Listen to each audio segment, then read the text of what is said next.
Hello and welcome. How are you all doing?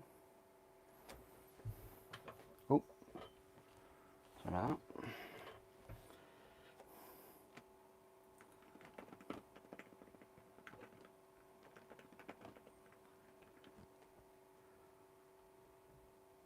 If you can hear the fan, or if you know, like the wind of the fan or anything like that, please do, let me know. I don't want to. I know how annoying it is if you hear the fan and things in the background, and it's all the rest of it. So, but yeah, how are you all doing? Great that you've joined me today, this evening, this afternoon.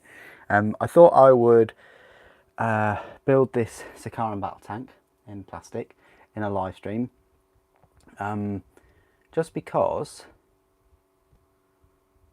I want to see how far I can get with it. Obviously, I do talk and things a lot of the time, but yeah, hope you're all well. If you haven't already, please do, join the Discord. Hello, Resin. Hello, Kriegsman. Hello, Maxim. Thanks for being here, Maxim. He is the moderator. So, hello, Chicken. Hello, Oliver. Hello, housemate. How are you doing? We're going to be building this old Sicaran today. I don't think you can see it. Sorry, I need to really move this a bit higher. I might do that another time. But yeah, that's the grade Sprue. And we've got these lovely... I've decided what sponsons I'm going for. I've just been having a look at the rules and things, and I've had a look at my collection of Sicarans, and I've decided to go for the Volkite, just because there's a few things in my army that do have Volkite, and I've already got a Sicaran with heavy bolters, and if it really is a massive issue, I can just put a pintle mounted heavy bolter on this one. Yeah, I know, right? You can have 4 heavy bolters on the Sicaran. Pretty crazy. I don't really have much room with a Sicaran on. Marduk, can you just move across, please? Come on, make some room, Marduk. Right, there we go. That will do. That will have to do.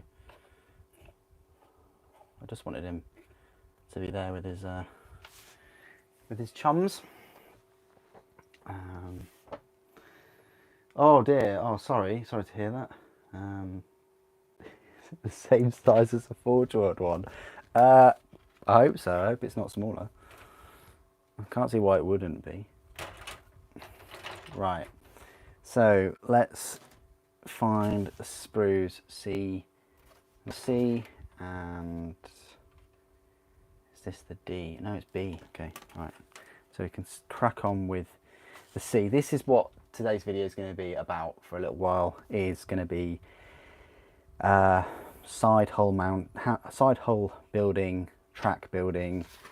I'm hoping that we get to sort of like that stage. That would be pretty good, and then we just have to do the turret and the sponsons. That's the plan anyway. I will be in the Discord for a little bit afterwards, so if anyone wants to chat, ask me questions about the Mechanicum book, if you've got Titans and things, Kriegsman, and you wanted to ask some questions and things, and yeah, by all means. Right, so let's start off with C1. I put a couple of pictures today of just a few things that I managed to receive.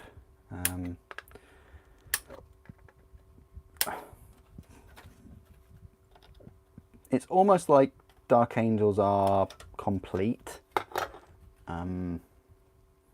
in my head at least. Well, in terms of like buying things, I've kept quite up to date with the miniatures coming through to me. So I think Dark Angels wise, the only thing I've got to do is the Dark Angels Contemptor. Everything else is built, like all the Knight Cenobian and the Interemptors, and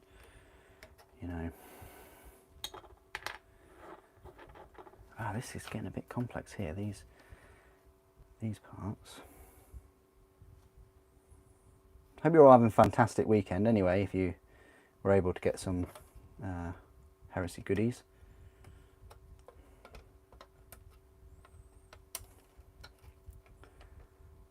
So what that means is really I've only got like a small order on Forge World to make, and then that's Word Bearers complete. Then I'm on to Raven Guard. Then Halloween I'm on to Death Guard.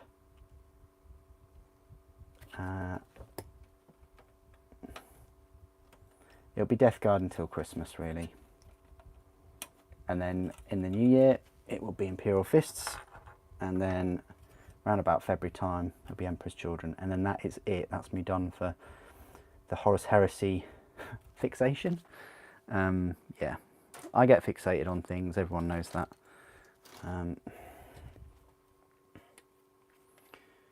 Okay, so this is the, are you kidding me? They've called it the T. They've called it the T sprue. They could have called it like the G sprue or the F sprue. No, the T sprue. I wonder what that could stand for. I have no idea. Something beginning with T.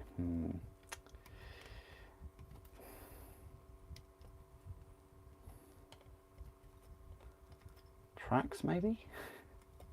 That's too obvious, surely. Right, so we need a T5 and a T3. We're already getting tracks out. This is how quick it wants you to deal with these. I suppose it's quite a good way, you know, it's a good order doing it this way, because a lot of the time you built everything and then the tracks were like one of the last things to put on, and you sort of dreaded it a little bit.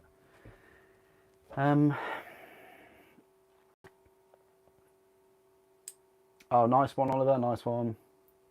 Hello, Jan, how you doing?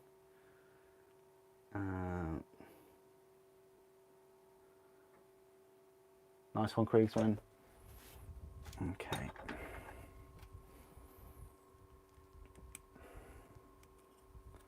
So yeah, this is what we're doing. If anybody wants to see any of the other Sicarans and things, I have them all. I just haven't built the Arcus or the Saber. The Saber keeps going out of stock. Either they're not making enough, or suddenly they're becoming really popular. They're a nice kit though.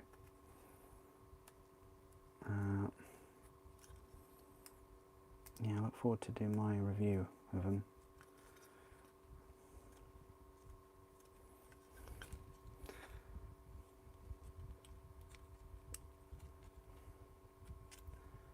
I should be able to do a live stream Wednesday. I mean, I'm putting that there right now. I don't really have anything that will clash on Wednesday at all, so it will either be Wednesday during the day or it will be in the evening. I might do it during the day though.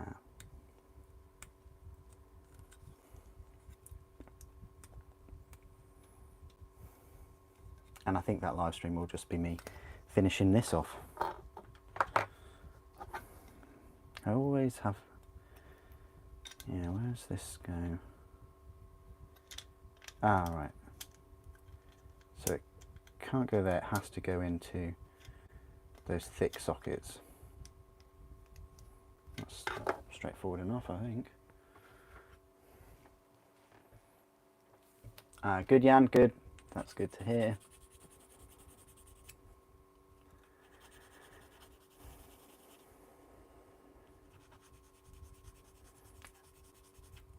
I've never seen what a Spartan looks, a Sicaran looks like with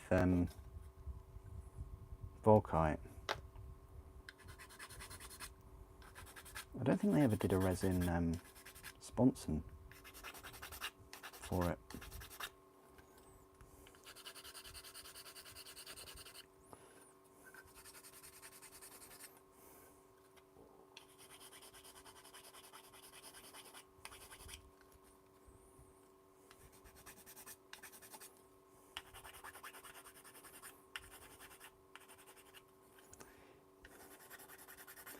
we will talk a little bit about the rules and things, and you know, have the Sicarans and compare them to predators.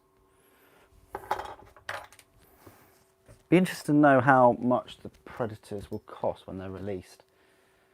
You know, current predators are like 40. I'm wondering whether are they going to be the same price. That'd be all right.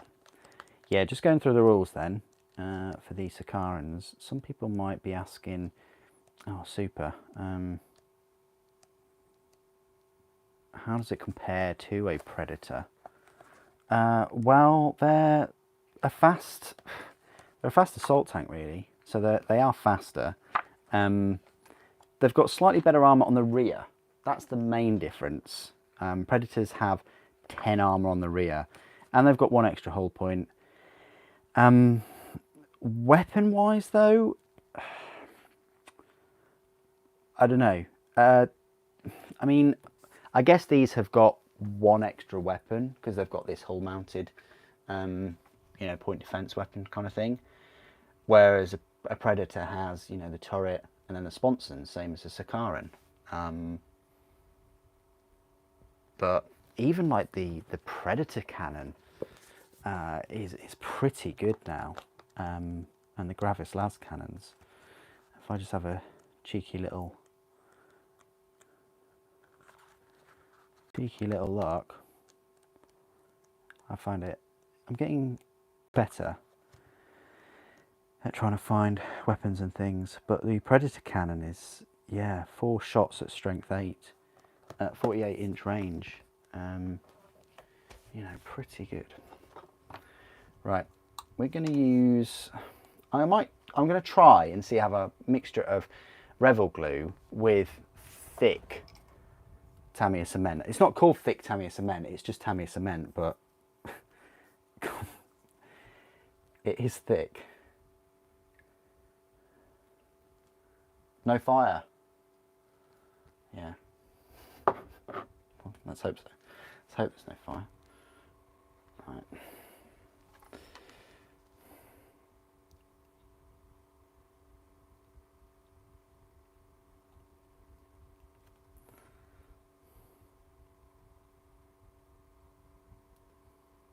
Yeah, I think I made a comment in my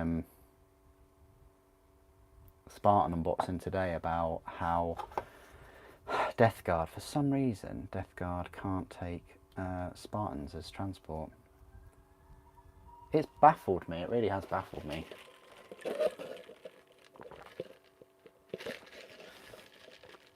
Kriegsman, been a member for 24 months.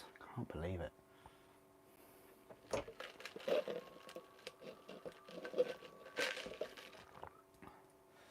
You're probably going to go order through Element Games. You haven't ordered anything since Age of Darkness. Yeah, that'd be fantastic. I need to order another Age of Darkness box, mainly for Emperor's Children, really. I need another Spartan for the Phoenix Guard, and obviously I need a number of Mark 6s for Raven Guard and Emperor's Children. The Contemptor, not that fussed. Praetors, I just want to get rid of them. I don't want, you know, duplicate models for any of the other legions. And then the Terminators, I'm probably going to use 5 for Word Bearers. Even though the Tartarus kind of suits Mark IV more, I've found. Yeah, I say that, but then I've got this model, which I want to have as a Diabolist, which is you know, Word Bearers. It's like if you upgrade a Centurion in Cataphractii armor. So I want this dude to be a Diabolist for my Word Bearers. So, you know, Cataphractii Terminators for Word Bearers sort of makes sense. But whether they will work with Mark IV, I'm not really sure yet. But that's the plan with them. And obviously I need Cataphractii for Imperial Fists, but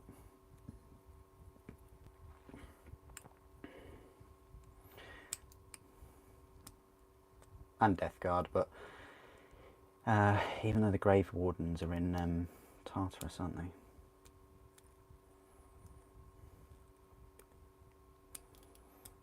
Yeah, so at the moment my main focus is on you know, there's 6 legions, one by one.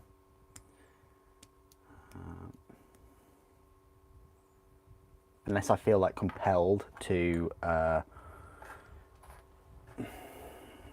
you know, carry on with the Custodes. In my head I know how much there is left to complete with them. I do have an end goal with the Custodes.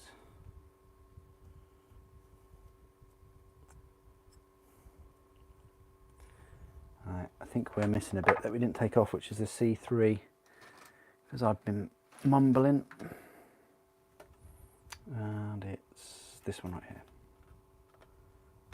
I like the way this is going together so far. I mean, don't get me wrong, the resin one, we're going to do a slight comparison in a moment because I haven't built...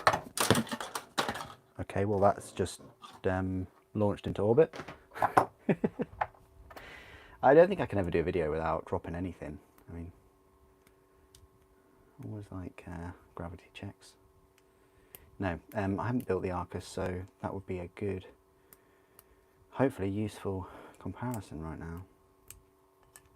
Oh, that's quite a chunky piece. Yeah, you get your Warlord tomorrow. That's really exciting, Kriegsman. That is pretty cool. Maybe I should refresh it for 3 years of support and change it to a War Master.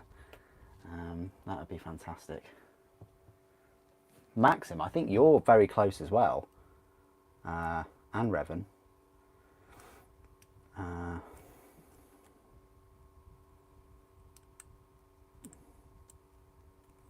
Very close to that. I'm not sure whether I can change. I think I can change them, but I thought 2 years was the max. We'll see. I'll look into it.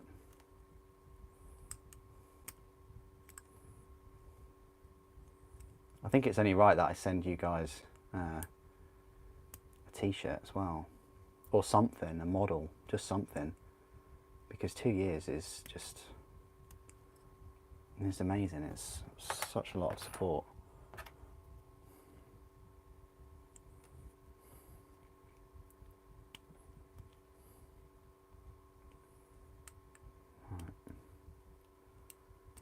Yeah, so as you can see from the pictures and things like that, I've been doing videos all day. I've read a little bit of Alfarius. I can't put it down.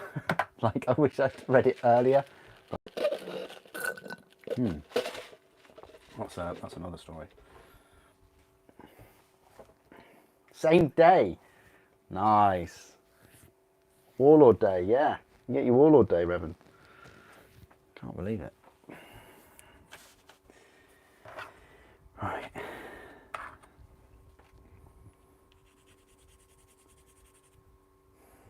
Yeah, as I say, I'll grab the Arcus in a moment. It's just, I know exactly where it is. It's just to my side, so.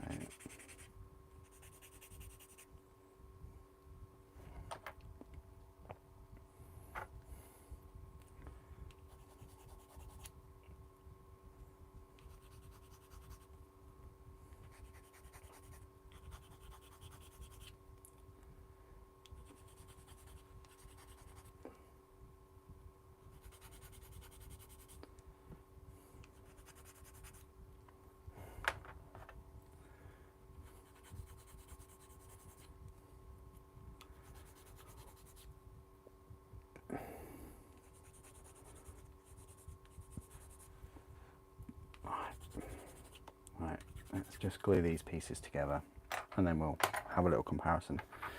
Okay, so by the looks of it, it's this way around and this way. Oh, that's interesting how they've done that. That's quite cool.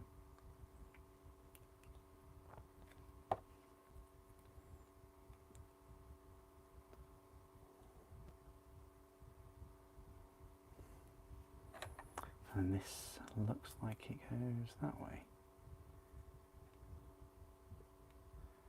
Oh, no way. Oh, that's that's quite cool. I like that. Okay, so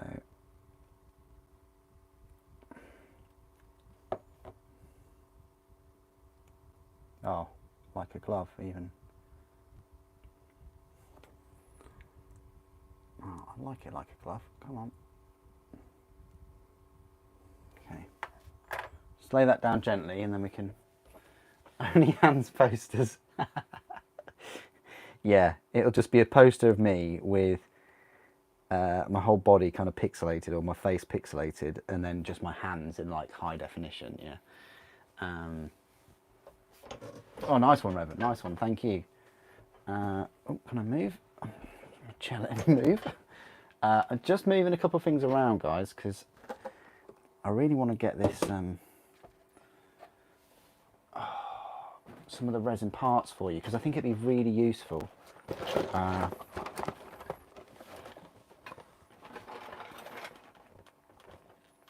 That's the Morbus. Where did he put it? Ah, here we go. Wow, that's heavier than I expected. Oops. Okay. Right. Just make sure. Okay, so put this back. Okay. Right, we are.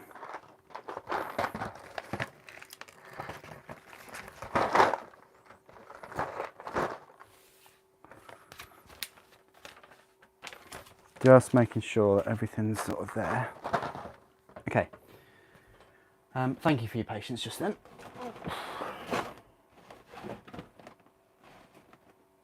Okay, right. So how it compares really is these two sections over these two pages, the left and right side of the track unit, it's called. They're one piece of resin. So there's only one piece to clean up. So that gives you an idea that we are building all of these individual tracks, the sides, you know, the armor plates on them, top and bottom, everything. All of these 1, 2, 3, 4, 5, 6, 7, 8, 9, 10, 11, 12, 13, 14, 15, 16, 17, 19, 38 parts. There's 38 parts as opposed to 2. Anyway, so what we're building is we're building basically this in these 19 parts. So it just gives you an idea. Maybe I should really pop this on there as an example of what we're building. There we go. Right, let's crack on. So yes, we put this onto there. Oh, I've got a feeling this is going to go on nicely. And it does indeed. So that's nice kit so far.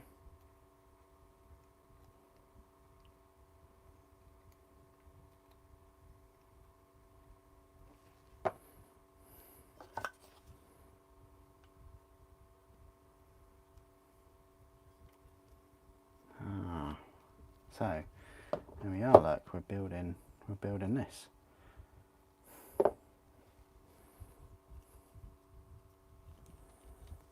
Right, I can put some tracks on.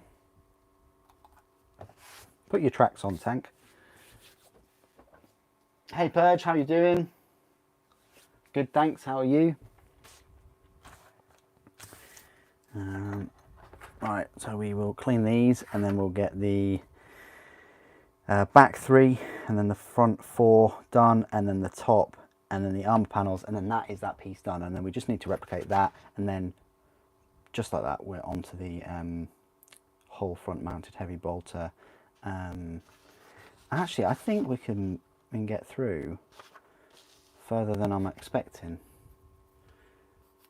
The things that always slow us down though are the mould lines on the tracks, which of course you don't have to worry when it's just, you know, one piece. The only thing I have to worry about is snipping these bits off and a bit of slippage there, and just cleaning this back bit. That's it.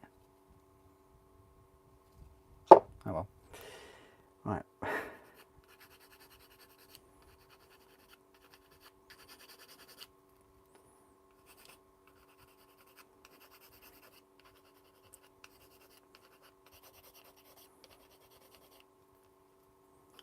Yeah, put it in the comments if you are working on anything this evening, if you're painting, if you're building, or if you're just chilling out on a Saturday evening. It's been a lovely day here in Norfolk. Been a bit windy this afternoon, but it's been lovely and sunny and warm.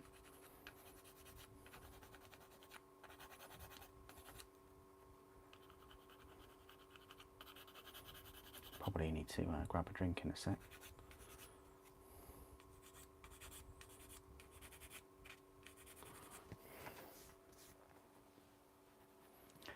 Is it smaller than the Kratos? Yes, because it's a battle tank and the Kratos is a heavy battle tank. I can go get the Kratos if you wish, if that helps. Happy to do that. It's just behind me, so.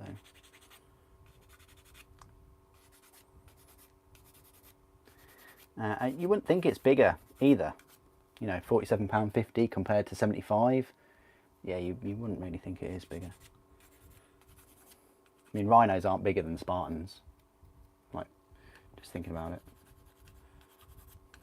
Or Predators, for that matter. I mean, but then again, this might be the first ever time you've seen a Sicaran. You know, you might not be familiar with them at all. This is not a new, this is not a new tank. It's been around for, I'd love to say like 10 years. Instruction guide is, for the resin kit. Well, it's just pictures, isn't it? A bit like the older tank kits.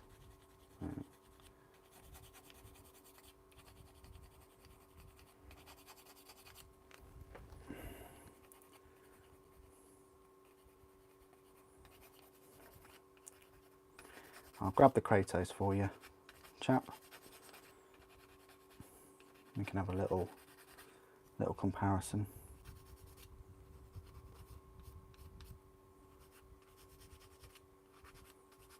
Because I do have a Kratos fully built. It's going to be good because, well, actually, I think in the review of the Kratos I did do a comparison with a Sicaran, but maybe I could have. I didn't know when the Sicaran was going to be released, so I just did the review 2 or 3 weeks ago, but I haven't released it because there's been so many things coming out. I know that I did a unbox of the Mark 6 pauldrons,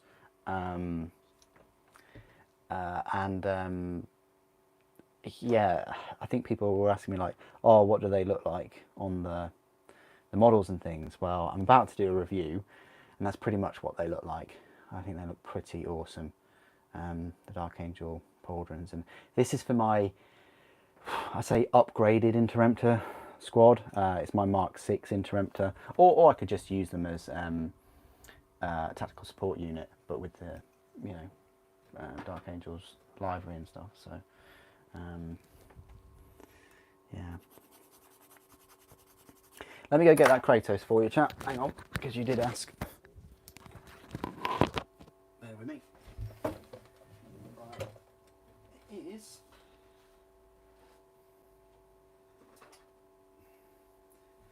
Okay.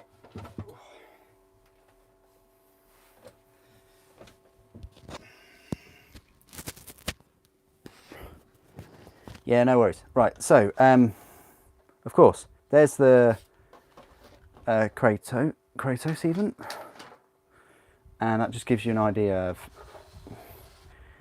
Kratos is, yeah, bigger, yeah, taller, wider. It's a shame that the Sicaran doesn't come with like a dozer blade, that might be a good comparison for you.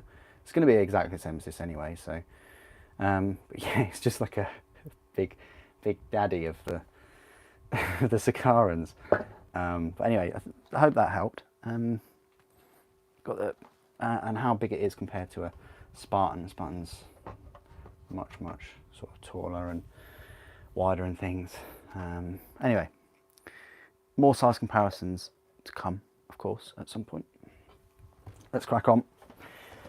Always conscious of the time because we don't have all day and we're not, we're not live streaming 24/7.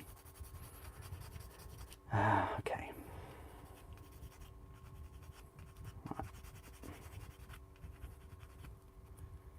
As you can see, preparation of 38 parts is definitely takes longer than 2. I'm interested to see this whole part as well, because they're in one piece. Well, that's in a multitude of pieces, but we'll compare them as we're going along. I think it's useful.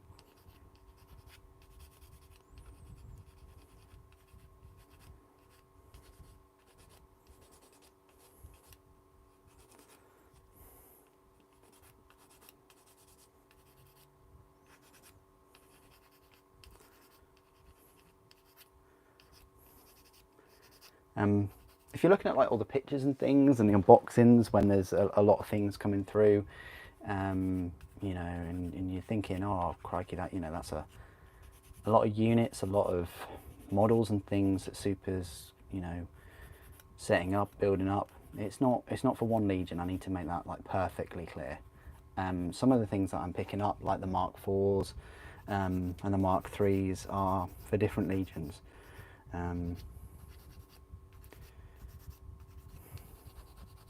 It's just this, because I would think if I saw different units and models coming through that it would just be for one Space Marine army.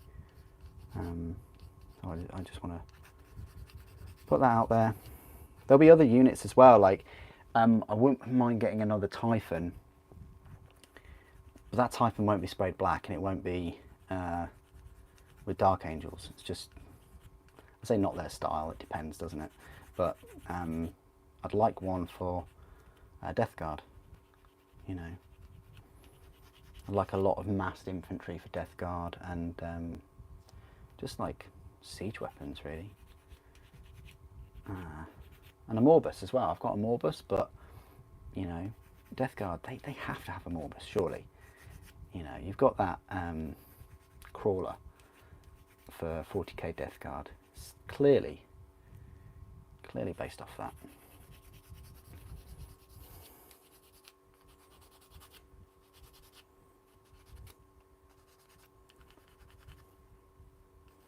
I will say these are pretty tricky mold lines to get rid of, and what I mean by that is not the thickness themselves, just where they're situated. So far these are the hardest mold lines compared to the Rhino and Spartan, so I'm putting that out there. Bit of an observation. Anyone building this kit? Right, so these then go. Oh, that is nice. The way that just slots in there. Right, and then we will put this one in. Oof, love it. Tolerances are so good on these vehicle kits. It's one of the main reasons why I bought a couple of Rhinos, and I will buy a couple of Proteuses, because the old kits are just, with the big gaps in the sprues, gaps in the tanks. I mean,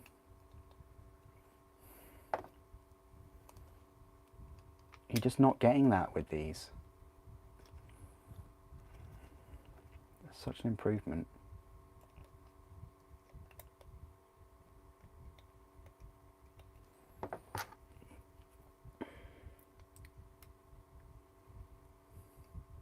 Oh, does that just rest on there? It's a bit strange if it does.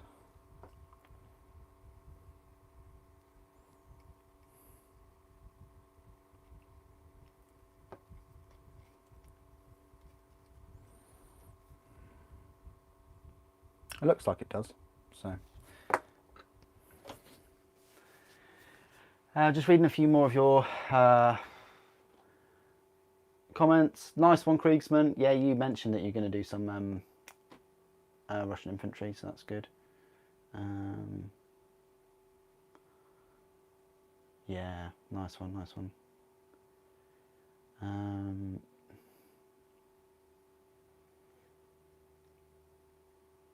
You planning on giving your Alpha Legion Contemptor a sword? Oh, nice. That sounds cool. What did I do?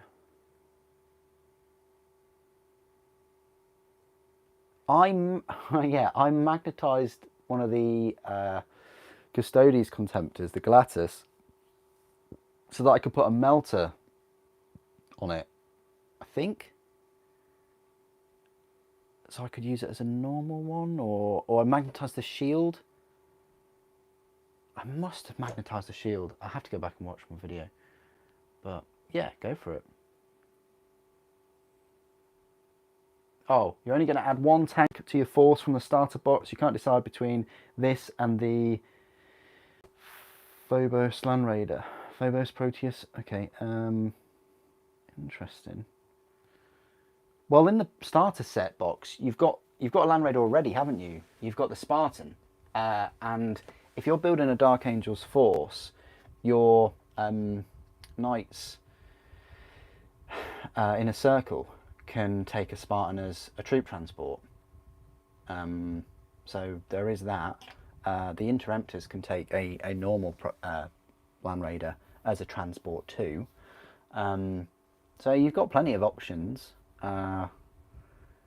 It's nice to have a Sicaran though, but if you're going for Dark Angels and you're going for the Plasma and the I say high AP, you know what I mean, like low AP, I'd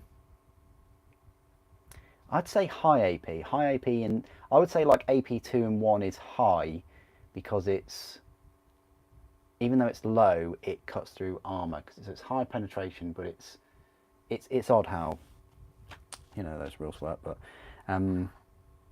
maybe not. Maybe Sicaran isn't the best choice at the moment, at least this one, because of all the heavy bolters and the AP4. You know, if you're Dark Angels and you're going up against Space Marines, you can have plenty of things that can deal with Space Marines. But a Sicaran, I don't know, it might be better to have that extra Land Raider with the las cannons and at least something that can protect them a bit more. But that's just my thoughts on it. Right, let's get... oh, yep, which sprue do we need, guys? The T sprue. It's actually called the T sprue. Brilliant. Right.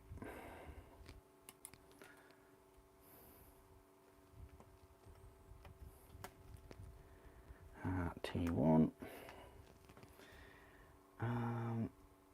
Yeah, yes. So looking forward to that, Veek. Looking forward to it. Isn't there 3 versions of that tank? What, the Sicaran? No, there's more than that. There's 5. There's 1, 2, 3, 4, and then 5. So there's 5. I think he was on about adding plastic, as in whether he should get this plastic kit. He'll probably say if I'm wrong though, but that's the way I read it. I read that he was going to get, you know, this one in plastic or a 40k Land Raider, which obviously you can use, you know. It used to be called Phobos, Paul. Don't worry. It used to be called Phobos. I'm sure it did. In the 7th edition, I'm pretty sure it used to be called Phobos. And then there was a Phobos, which is like Mark 2B or something, and then think it's still called Phobos on Forge World. Because the difference is the las cannons, the Godhammer las cannons are vertically aligned as opposed to horizontally.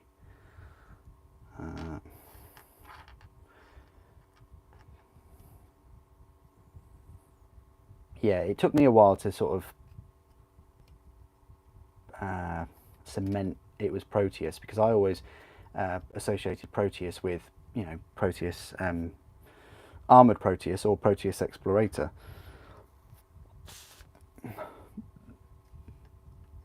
But yeah.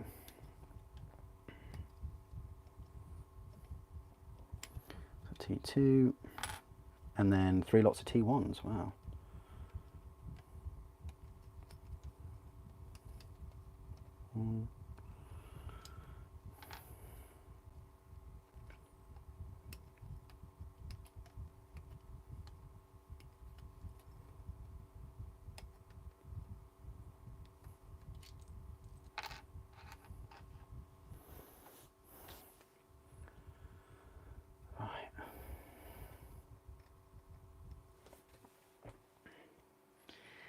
Curious to see if we'll get any extra new vehicles. Oh yeah, Flyer Purge, yeah. If we got... Ow, ow, ow, ow, ow. If we got a Siphon Interceptor in plastic, that would be really, really cool. And it seems like they could do it. It really does. Out of a lot of the Flyers and things, this Siphon, they could... yeah, they could certainly make one. I don't know about any other Flyers. Maybe they might do a Lightning with the release of Imperium. You know, the sort of Solar Auxilia. I'd like to see a few plastic kits for them. We haven't had anything for for Liber Mechanicum, which, yeah, doesn't really bode well. I think they are focused purely on Space Marines. You know, they can't focus on everything at once, can they? You know.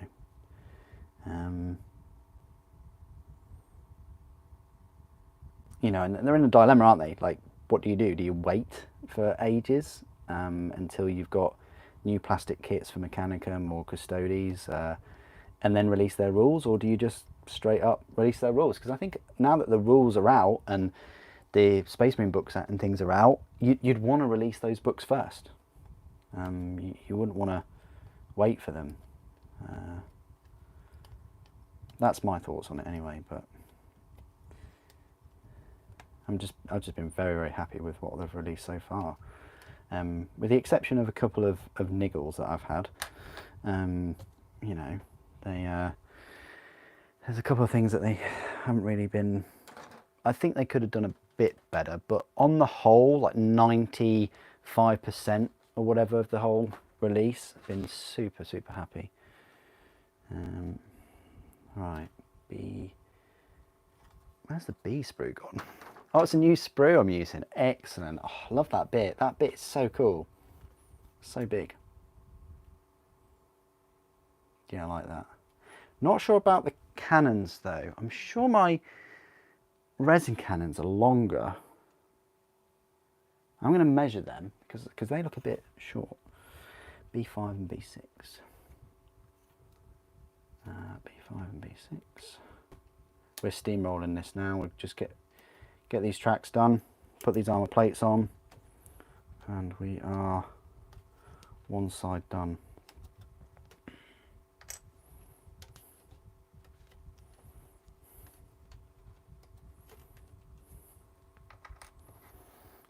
We need a C sprue.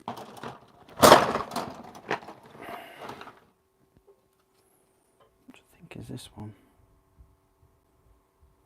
Yes, it is. C17. Okay. Okay. All right. Excellent. Going well.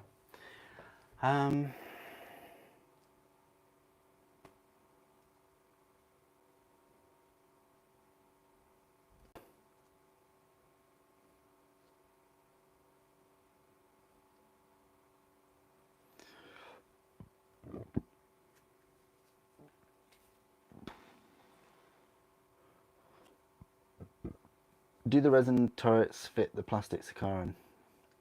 Dean, this is how far I've got, my friend. I would happy to watch you complete a Sicaran in 48 minutes. I think they will. I hope they do. You know, now that you say that, there's actually a really quick way, isn't there? And it won't take 48 minutes. Let's just do it now. Come on. Come on.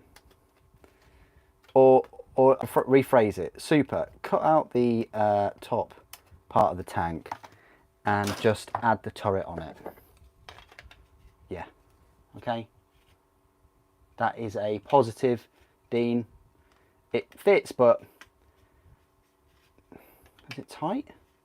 No. Fits very nicely. So there you go. One of the reasons why I'm going to be putting the Volkite on this one, because it means I can, yeah, just swap the turrets on. Anyway, hope that helped. Okay,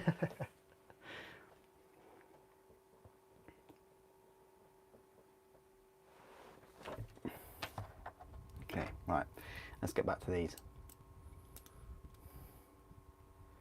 No, I certainly wouldn't be able to speed run anything. I'd probably say I was happy with building the Thunderhawk from start to finish with all the cleanup within 2 days. And I didn't rush that, I just really enjoyed it. You know, like a series you watch or a book you can't put down. It was that kind of, yeah, state I was in. More than anything, I think it was the magnets. Like, I really had the motivation to, I had all the magnets ready and I knew what I had to do, and I wanted to make it work. I wanted to be able to lock S-foils in attack position. And I did it. I was able to magnetize them like that. So I was super, super chuffed. You know, when you've got a good idea and you can see it through, even better. And then in the review, I, you know, communicated it to everyone, because I wanted everyone to share in the joy. Because they're expensive models, those ones, you know. Well, they are now.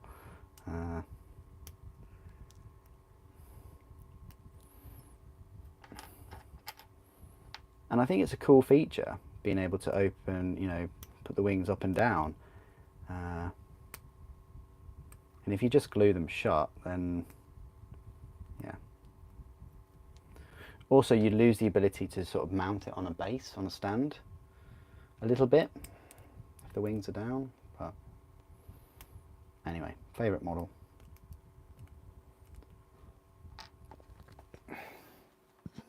Oh, you're welcome, Dean, no worries.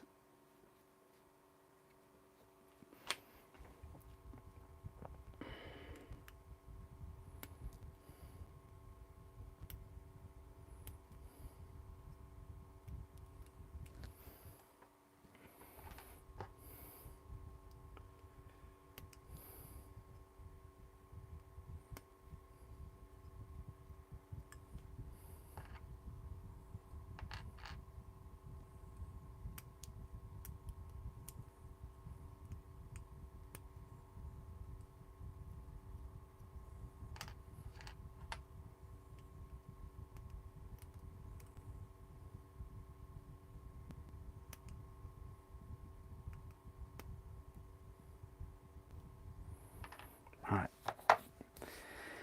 put all of these tracks on and then we'll just rinse and repeat. So you're guessing the Volkite side sponsons are Horus Heresy only, as I can't find them. Yeah, that 40k data sheet, I don't think 40k's been updated at all since the Horus Heresy 2.0. Well, not the Space Marine side of things, at least I don't think. So yeah, it is a Horus Heresy only thing, much like a lot of the Pintle weapons as well. The fact that you can have Pintel Combi and all these kind of things. Dean, you really need to get hold of, you know, if you've got Space Marines and you want to, and you're starting Horus Heresy, you really need to get hold of one of these books, one of these Liber books, whatever legion you've decided to do, or even if it's just a made-up legion. And I mean, I prefer the Heretic book more than this one, but you know, this one is still pretty good. But yeah, you've got the rules in here for the Sicaran, and yeah, you've got heavy flamers, las cannons, Volkite culverins, or heavy bolters, and then you can take a pintle mounted whatever. So yeah, that does mean you can have, you know, 4 heavy bolters if you wish, for a nice 12 shots there. And then I think the accelerate autocannon's 8. I think it's 20 shots or so. Yeah, it's a decent number.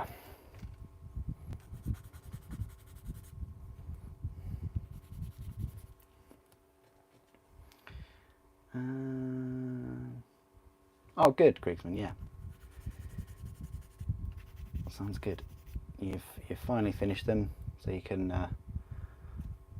you know, pack them off, send them off, unless he's got more for you to build and paint.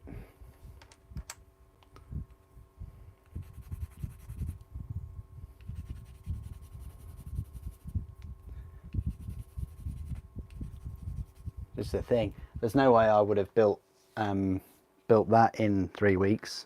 Probably would have built 20 Space Marines in 3 weeks.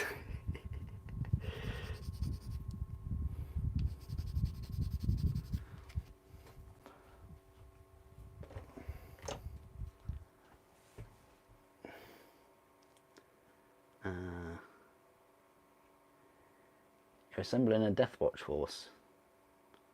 Okay, interesting. I mean, Heretic's pretty fun, nice. Oh, fair enough, Kriegsman, fair enough. Sounds good. But at least you get a little bit of a break then.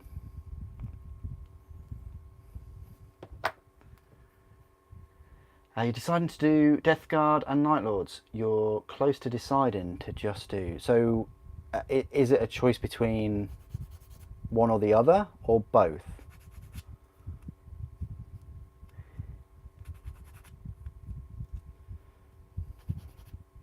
For me, I like the premise of Alpha Legion, but I'm not a massive fan of their models.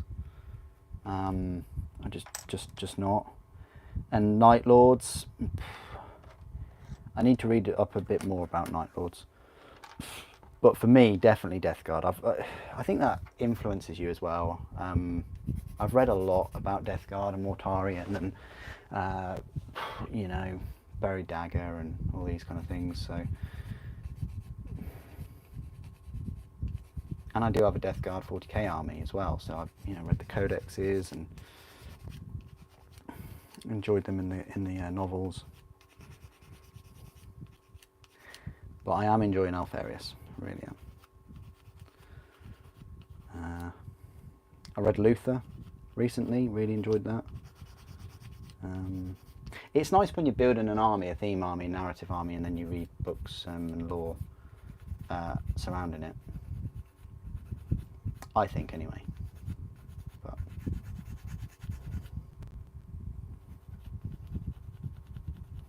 I like to follow a theme. Yes.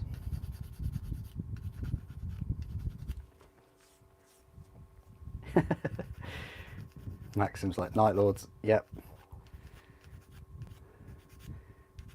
Night Lords, where Conrad and the Lion had the world's best game of hide and seek. He couldn't find him. He couldn't find. I mean, it's not surprising, is it? But you know, he couldn't find him. He just such a gave up in the end. It's like, no, you win, Conrad. just press this button where it says open airlock. You can go hide in space.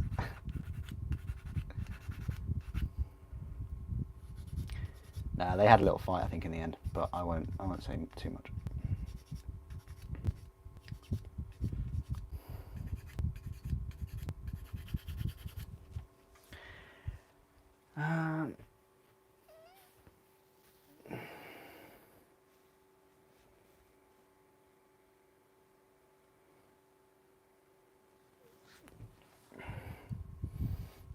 I am actually really looking forward to seeing your Night Lords, Maxim, your forces, especially with all this Horus Heresy stuff.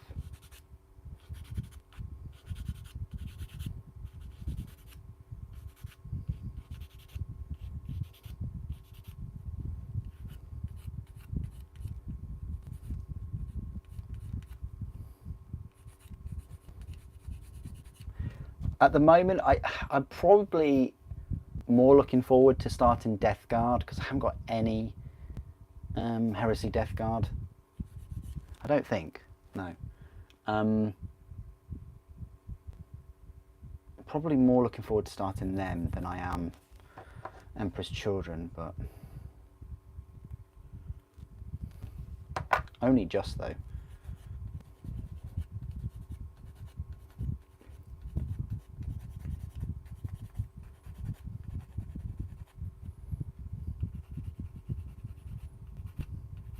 The only Legion for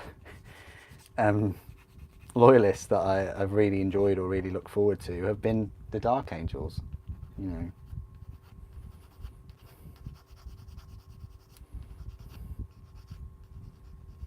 I think I'm only going for the other two Legions because of sort of balance. I mean, can't really have 3 heretic Legions in one Dark Angels force. That would be a bit... Well, I could, but...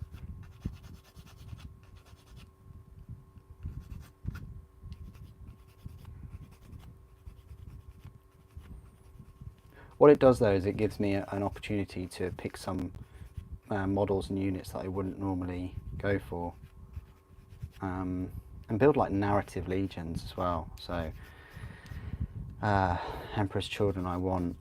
I'd like some transports and some fast attack.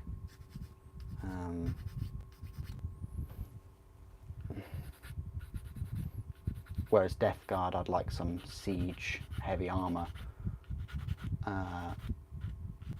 old armour as well, like lots of Mark III, with rapiers as well, like mortar rapiers, and some of the legions have amazing rules, like Dark Angels have amazing rules, and Emperor's Children have some really good rules too, but some of them just have some, yeah, not the best. And unfortunately, Death Guard are one of them. Don't have the best. Word Bearers have some good ones.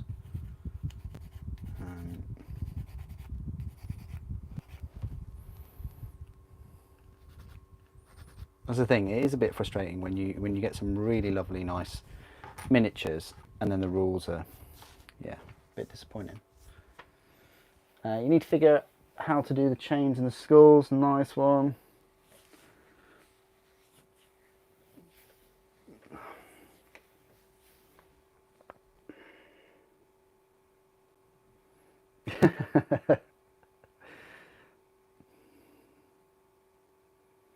Yeah. Oh, I really like the 40k Death Guards paint though. The ones that I did paint, I mean, yeah, they take ages, but so much creativity with those ones. You're tempted by World Eaters with Angron. Well, I've heard that the Primarchs, some of the Primarchs are getting refreshes, because Angron is pretty small. I mean, to be fair, Lorgar's pretty small too.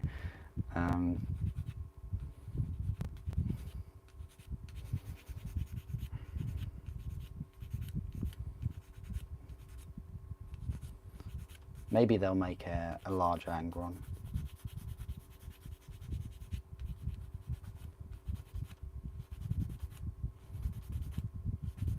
in a way, I kind of like that they're not all exactly the same height.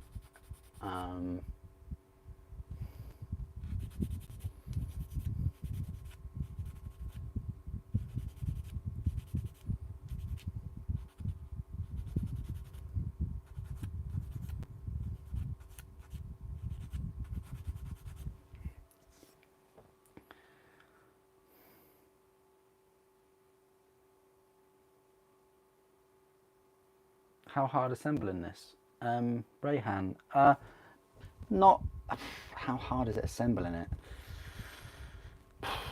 Well, it's a plastic tank kit. It's not too difficult so far. I mean, to build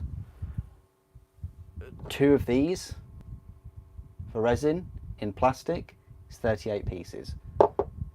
It's not difficult, it's just a bit, I say, time consuming because you have to get rid of all these mould lines and things, but so far it's been fine.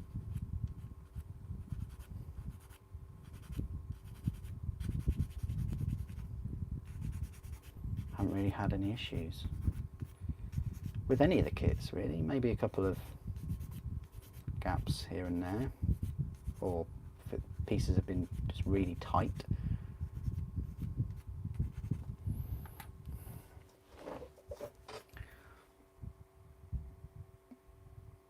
Ferris is really small.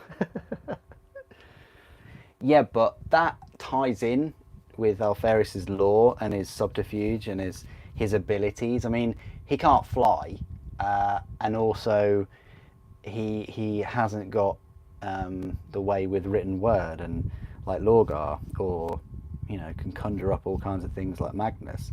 His ability is in blending in, and if he is similar sort of size, or has the perception of a similar size as a space marine or whatever, then that plays on his strength really. He's meant to not be seen, but yeah, I guess he is a bit small.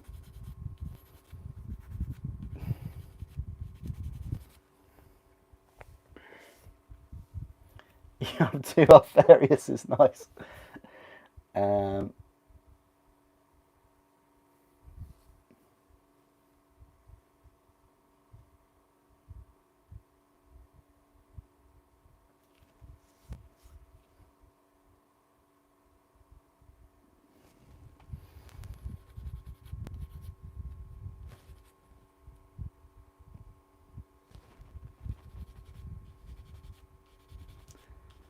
Right. You're new to assembling tanks, currently infantries, dreads and walkers. Oh, okay. Get yourself a rhino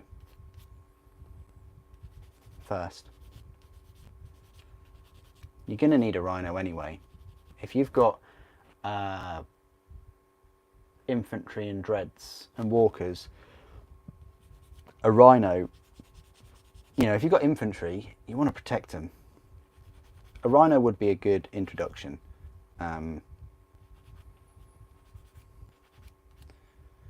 To a plastic tank kit. But by all means, if you've built the plastic dreadnoughts and things, then this probably would be the most complex kit you've made, if you're not used to it.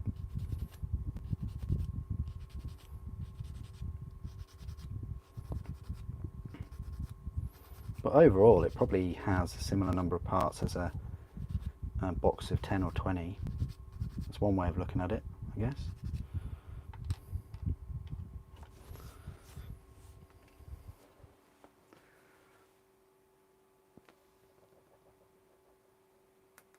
Interesting.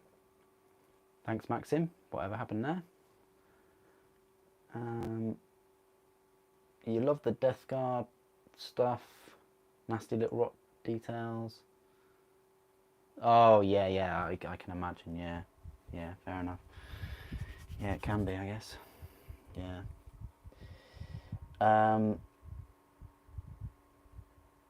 The other can be a proxy of a Megan. Nice one. Love it.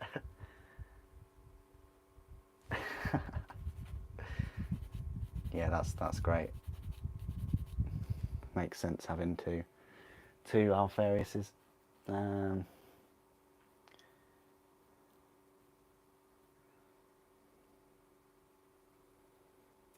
You saw in the Dreadnought vid, you're collecting multiple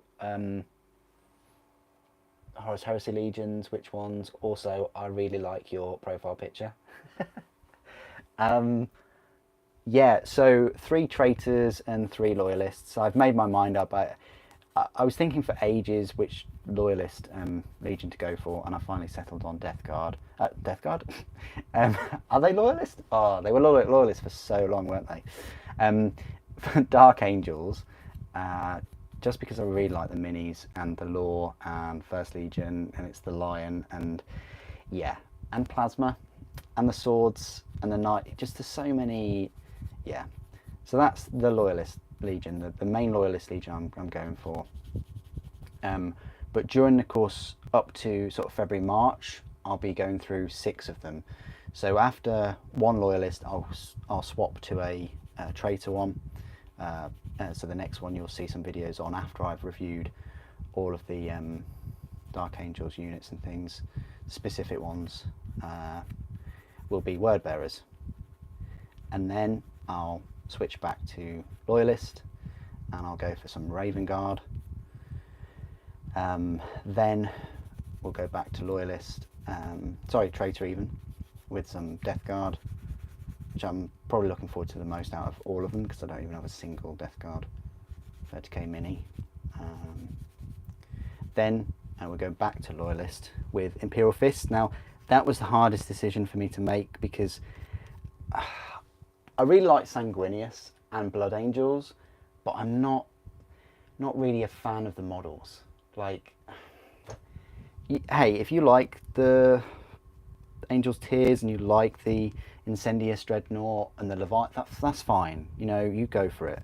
But for me, the pull from Sigismund was just too great. You know, I prefer Sanguinius to Dawn, but there's just something about having Sigismund with some Templar Brethren, and it's a shame because I think Imperial Fists have been done dirty a little bit, like Iron Warriors and Iron Hands with their unique minis. I think Imperial Fists should have more, but for some reason they decided not to. So yeah, even though I've got Zephon and Sanguinius, I decided in the end just to have a small force of Imperial Fists. So that's where I'm going. Then we go back to Traitors, finally ending with Emperor's Children, because again, really like the minis and their blades and the Phoenix Guard as well. And then that's it. There's no real motivation to go after any of the other legions. I will get every Primarch, I've said that before, but I don't think I'll get anything else. Maybe 1 or 2 of the other characters or Praetors, like I have the Sons of Horus Praetor, Jeff Bezos, and I'd like to get the Cataphracti Praetor too, but would I get the Justerin or even a Baden and Loken? Like, they're quite old models now. I probably wouldn't. I certainly wouldn't get like 20 or 40 Space Marines per Legion. Nope. Salamanders, not going to. Alpha Legion, no. White Scars, no, even though I've got Jagatai. So yeah.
Wasn't that a rule with Alfarius anyway, that you never placed him on the board?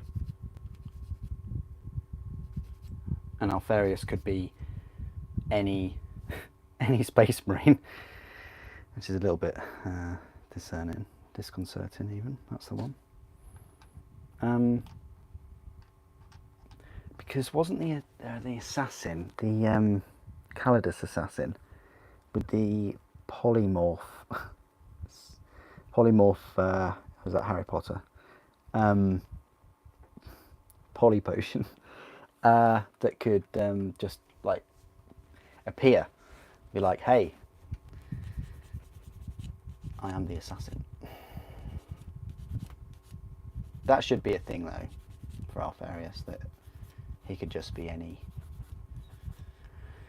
Astartes. I mean, it's written, you know.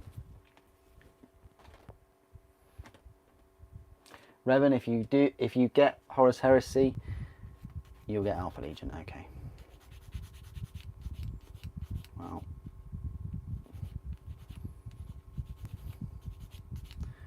Well, even if you don't get Horus Heresy, Revan, I'm sure you'll enjoy all these videos. So, thank you.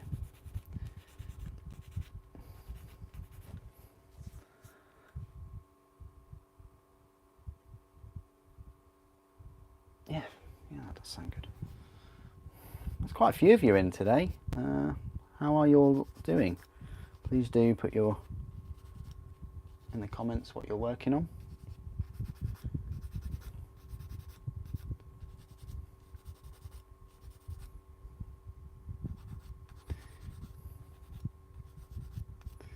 I'd very much like to do some more live streams, painting, more than anything. You know, but when you've got a bit of a build schedule, I mean, this is a thing, like I reviewed the Kratos a few weeks ago, but they've just kept releasing things. Or there's been the Imperium. This is the thing, like, you know, I want to bring you the Imperium first looks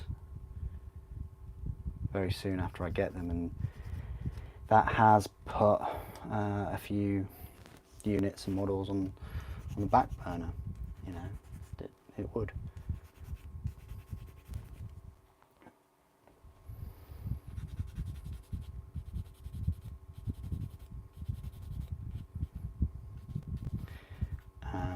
Like I said, I will be finishing this on Wednesday. I'll probably go through it in the afternoon. I think that this is going to take longer than the Predator, because of the whole turret array and things. It seems more in depth. I'm not going to do a live stream of the Leviathan. I'm just going to build it in my own time, and the same with the Contemptor actually, because I think I just built the Contemptor. I don't think I did a live stream of it. I can't really remember, but I definitely did a live stream with the Leviathan and the Kratos. So probably the Contemptor and Leviathan I'll build in my own time, but this I'd like to finish on the Wednesday. Of course, between now and Wednesday I'll be building other things and doing other things, but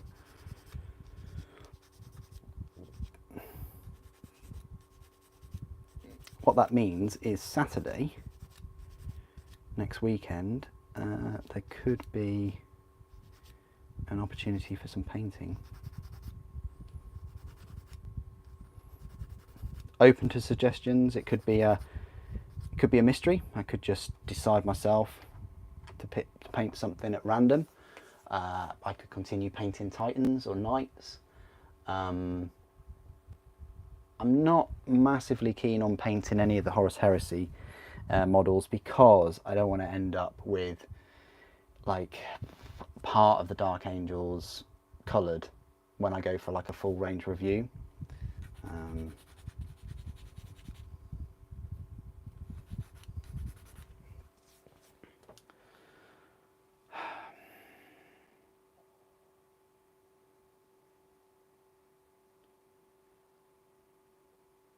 Oh, nice one, Rogue. Nice one.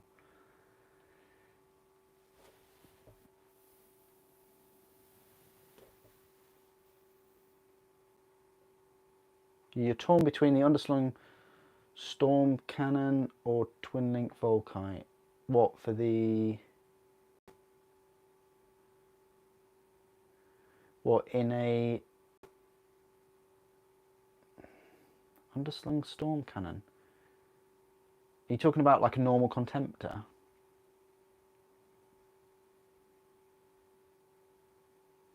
Or a Leviathan?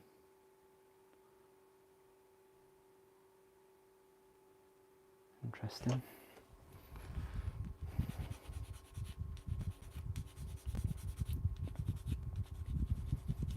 Because the storm cannon is the off the Leviathan, but the twin link volkite. Oh, is that the volkite on the chest, or the one on the normal contemptor? I'm a bit confused now.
Okay, right, that's that done. That's all of the tracks done.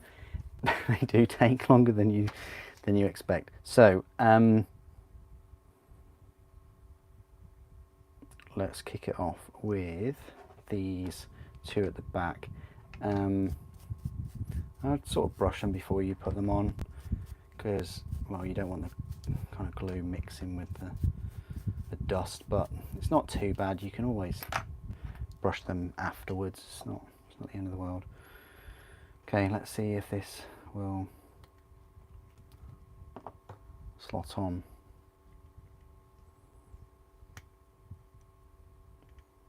Right, so that's an interesting kind of angle that they're going for. Sure, this will work out. Sorry, it just feels ages since we glued anything. Make a bit more of an angle, and then this as well.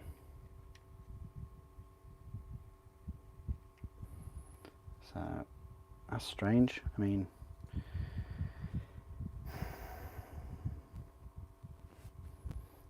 guess can't go at a different angle. That will just go like so. There'll be something that covers over that in a little while, I would think.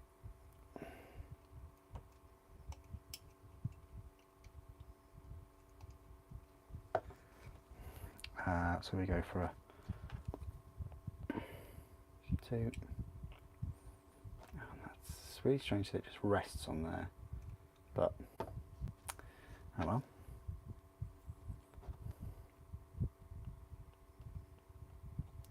As I say, so far the tracks have been more enjoyable and easier, definitely on the Rhino and on the Spartan.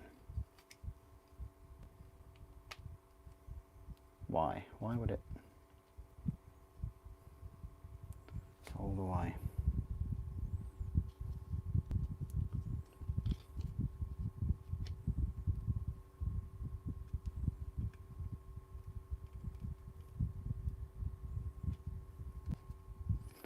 we got there.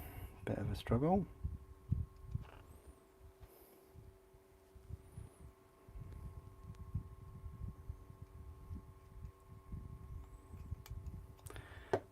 It's really annoying. You still you put your watch and things on plane mode and you still get notifications and things. It's I mean, other than switching your watch completely off.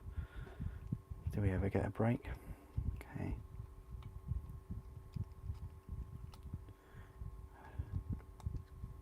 Don't want to know, but I don't want to know about move goals and things. That's the whole point. I put you on airplane mode. Right.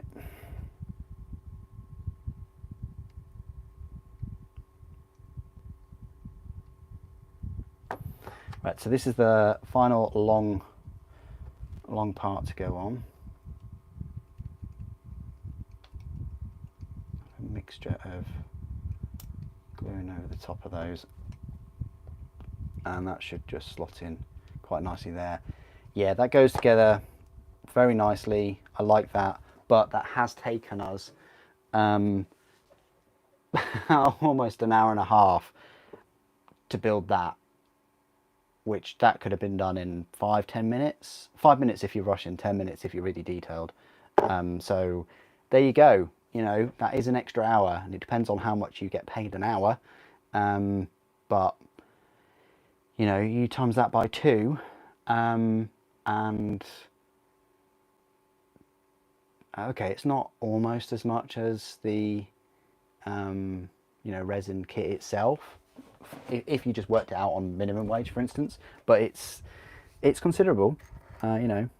And this is the thing, like, you can get plastic heresy and you can want plastic heresy, but there's always a sacrifice somewhere, always. I guess just ease. I don't know why you would think, I mean, I don't know why you'd think that that would be difficult to hobby though. It's not. This is the thing, is this easier to hobby?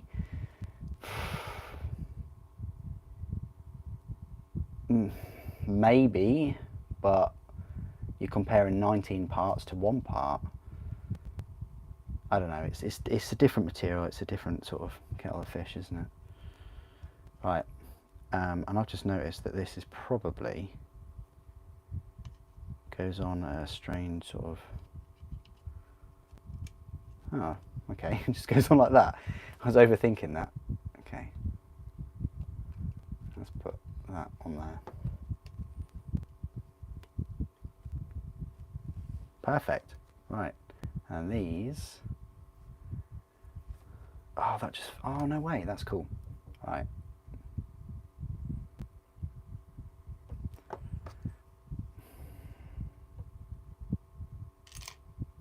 Why gravity? Why? Why? Still why? Now, you may get a little bit of gaps here, so use a bit of Tamiya thin first, and then once it's completely dry, a little bit of filing maybe.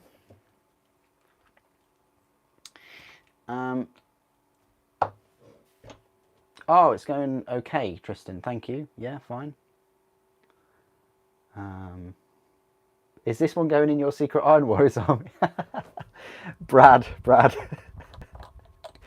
You got me.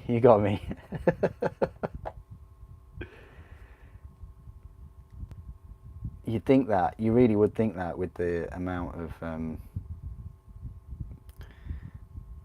armor I have.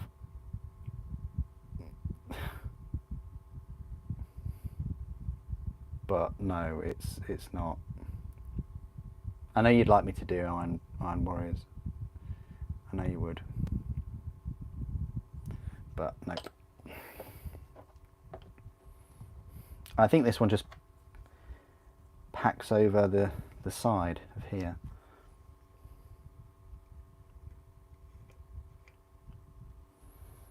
Although I'm not quite sure how this, I think it goes on the other side, like there.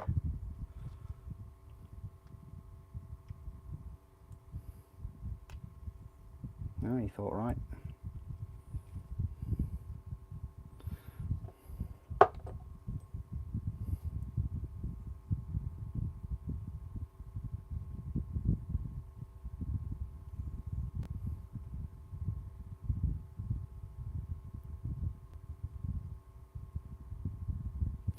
Okay. One side done, let's do the next side. Maybe we can get 2 sides of the tank done tonight, if we're lucky. So there you go, that's that one side. Right, back to the C sprue. We've already established, for people that are just tuning in, that your resin turret will work on the plastic Sicaran. Okay, so if you already have a resin one like the Arcus or the Punisher, rumour is, and it's just a rumour, that they're going to be doing other variants of the Sicaran in plastic. So if you were to get a resin one now, like an Arcus or a Punisher, you can just use it. So use the turret, which is fine. It's a shame they don't sell the turret separate, but that's a early 2000s thing that Forge World used to do. That was a thing they did before they made like proper full resin tanks. Before, they used to make accessories and turrets and upgrades and things for existing Games Workshop plastic kits, so they were hybrid, and alongside those hybrid kits they would sell the turrets and whatnot in resin separately. Then they started making full tanks and things in resin, and now it's kind of gone full circle. Then they're now deciding to just make a lot of things in plastic. They still make a few things in resin, obviously Lord of the Rings and some of the characters and things, which is fine, but you saw this, the best 3 examples of this happening before all this plastic horror heresy was the Baneblade, because I have a resin Baneblade from 2002, maybe 2001. Fully resin, everything's resin. Then you had the Tyranid Trigon, is it? The one that comes up out the ground. Not a worm, it's definitely not a worm. And then the final example would be the Imperial Guard Valkyrie. That was all in resin, and then they slowly turned those into full plastic. They never had a resin stomper. That was quite the event when they announced the plastic stomper. That's kind of the same size as a Warhound Titan for £60 as well. That's how much it was when it first was released. But anyway, I do go off on some tangents, guys, but hope you're finding it interesting. C8 to C9.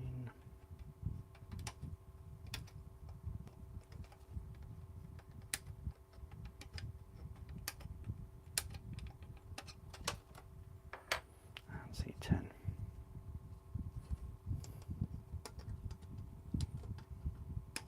I'm hoping we can finish both of these sides of the tank tonight, and actually, like, you know, say put it together. That would be a decent amount of work, and then we're back on the tracks again. So I suppose we could get these pieces off ready.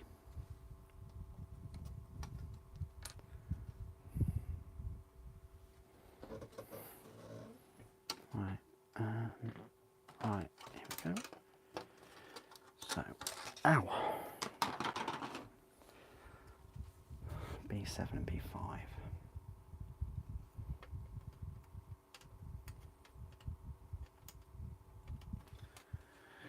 Just reading a few more of your comments. Yeah, though weapons, but underslung on the dreads are more ranged. Okay.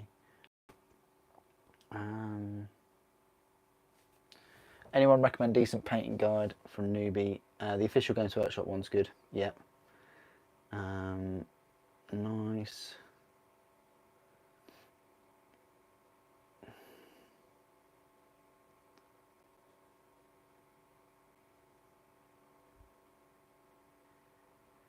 What is easy to get into Kill Team 40k? I'd probably say Kill Team Ultrax. If you can get into Kill Team, it's a bit more condensed. I say condensed. It's a bit more. There's not as much. There's still a fair bit, but also with Kill Team you can just set up a board and play in a lunch break. Whereas 40k army lists, you know, 1500 points or 1800 points, things like that. Do you ever think the big titans go plastic? No, Rogue, I don't. And the reason is because I've spoken to the people that design all that stuff. And the sprues would have to be huge. And even if they weren't huge and they found a way, because on the Adeptus Titanicus, you get an armor panel and it's like that small anyway. But for a Warlord Titan, an armor panel is a sprue. So how big is the box of sprues going to be? They just, yeah, I can't do it. A Warlord Titan comes in two massive burgundy boxes anyway. The boxes would be bigger than that if it was all in plastic. So no, just because they can make something out of plastic doesn't mean they can, or you know, they should in plastic again, if that makes sense. They are a business at the end of the day. I think a lot of people forget that. I see some comments sometimes, and I think people they get so emotionally invested in the hobby. I get that, it's an amazing hobby, and the thing is with Warhammer and Horus Heresy is you know, there's lots of lore and books and so much art and rules and all kinds of things associated to it, right? So people will get emotionally attached and emotionally involved, and unfortunately I think, you know, one or two people take some decisions and some prices and whatever personally, and people really shouldn't, because when it really boils down to it, they are a business. They, you know, they are in business to make money, and if they're not making money, then they can't continue to bring out anything new. They just can't. Like, you know, and I guess it's sort of a reflection of the community as well, that, you know, it's such a passionate community, that we care, you know, and that's a good thing. We care, that we have high expectations, and we want, you know, we want as many people into the hobby as possible. So making it accessible, both in a rules point of view and in a cost point of view, of course. You know, there's always the debacle about, you know, sort of gatekeeping, like, oh, you can't use those miniatures because they cost a lot or whatever. But really, you know, there's a points cost to it. So even if everybody could get a Warlord Titan for, you know, 50 quid, like, you couldn't play them because there's the points thing. So yeah, it's also the sort of hobby side of things as well, in that it's an achievement. It really is an achievement. You know, building a massive resin miniature or whatever, and taking weeks and months and years on some projects. And I think some of that would be lost as well.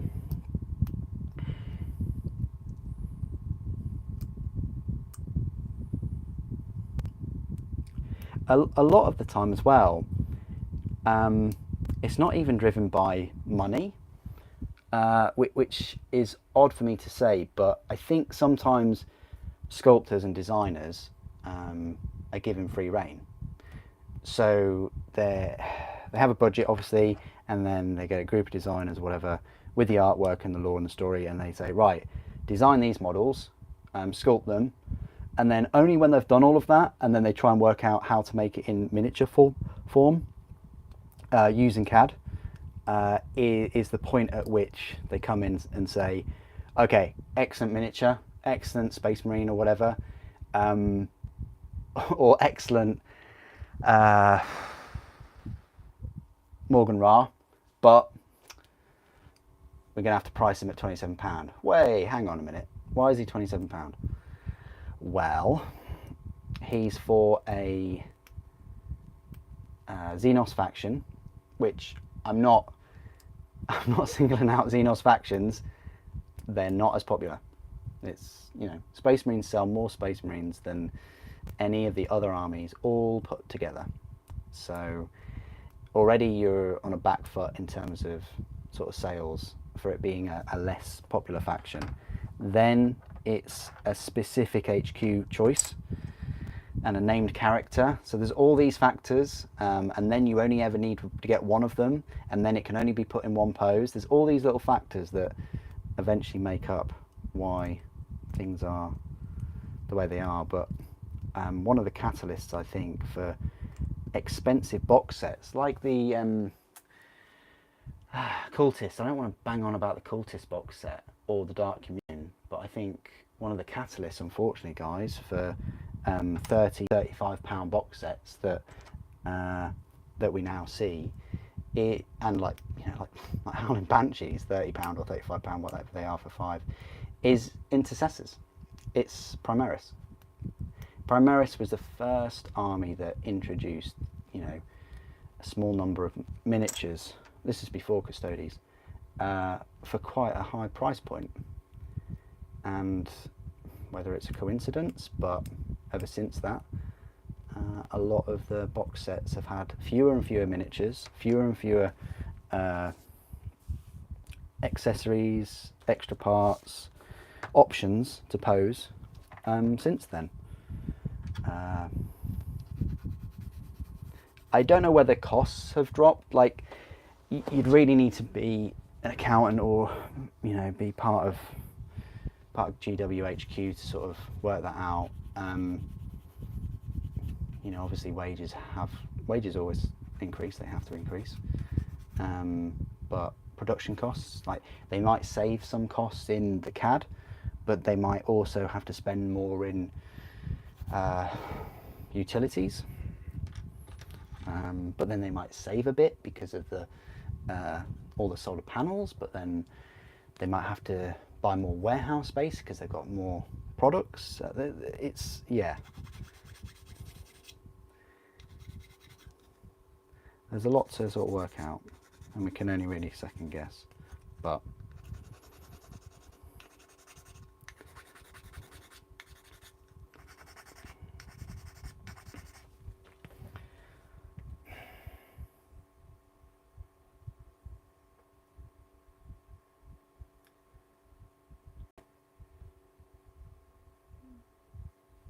definitely Rogue. Yeah, definitely. Totally agree there. Yeah. This is the thing. This is the dilemma when you're passionate about this hobby, and you're reading the books every day, or every other day, or you're watching the videos, the battle reports. If you're spending a lot of your life energy invested in something, it's so hard to break away and, as you say, keep your expectations low when you're spending so much of your life energy, you know, enjoying it. And I'm not saying don't enjoy it, but I'm saying it's hard to keep those expectations. My expectations are very high, and I've always said that. You know, crikey, my expectations are so high that I make a video a day, don't I? So, you know, but if something's poor, like genuinely poor, I will call it out. But if something, I'll usually try and offer ways to improve it. You know, like, oh, why have you only included this heavy weapon in a squad, or you know, could you have provided more options for this? You know, there will be a video coming out that's to do with that a little bit, and a bit of Horus Heresy, so just trying to think of ways to communicate my message.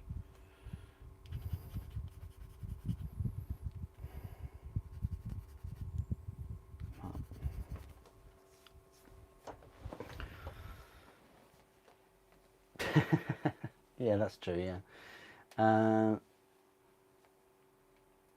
You really appreciate the fact that you took the time to do so much Forge World content. There are really not many doing it off your own back. I tell you what, Kriegsman, thanks. That means a lot, and all of the support means a huge amount. You know, I would love to cover everything. You know, like everything. Forge World, Games Workshop, you name it.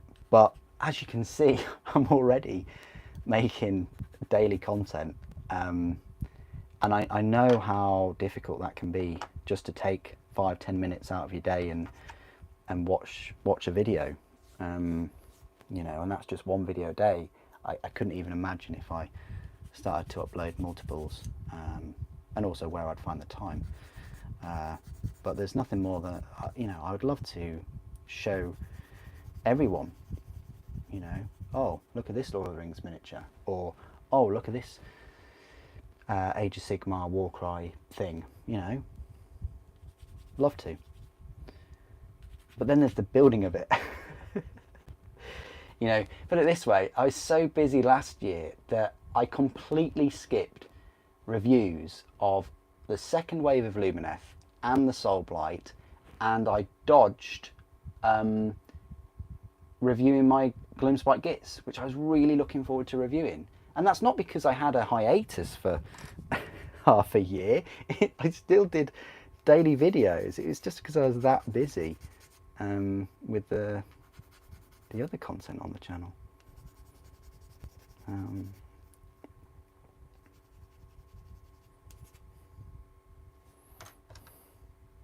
We'll see.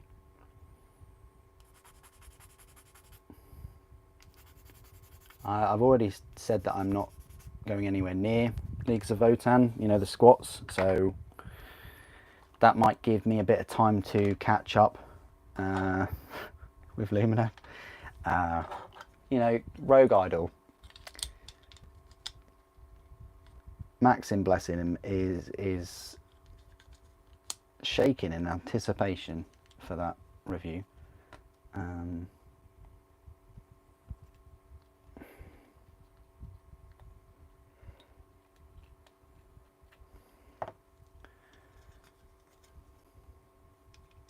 But yeah, don't fear not. It's not like it's going to be Horus Heresy, you know, Death Guard, Emperor's Children, blah blah blah for the next, you know, 6-7 months. There will be variation, and I will be quite clever with the things I've got planned, because I do like the variety. I'm not massively fond of, oh, another day, another video on a generic Space Marine. Nope.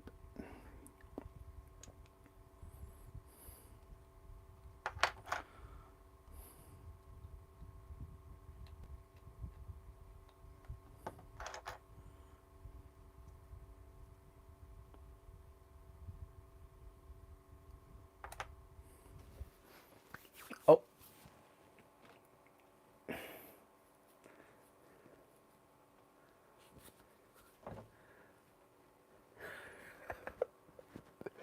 Touch me. Hello. How are you doing?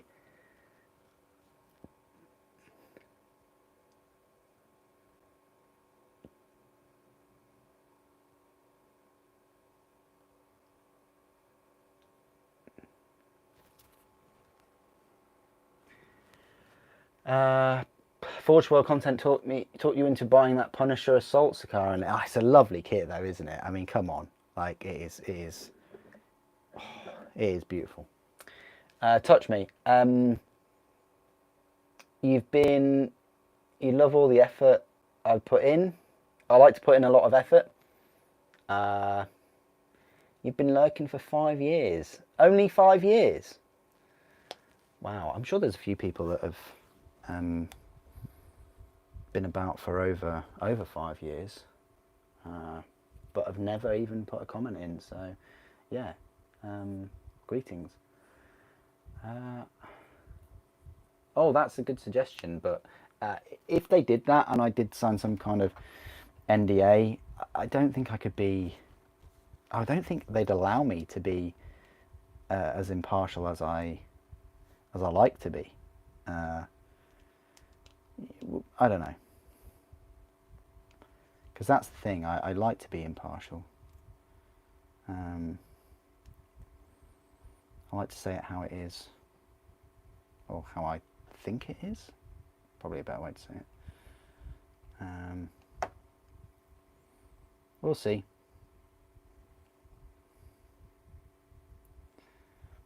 Right.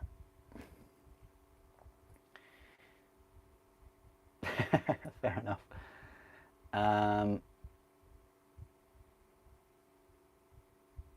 He's not signing the NDA. Gloomspite gets a great. Yeah, Gloomspite. Yeah, fantastic. Look, I've got a Gloomspite model right here. Well, I say it's a Gloomspite model. Oh,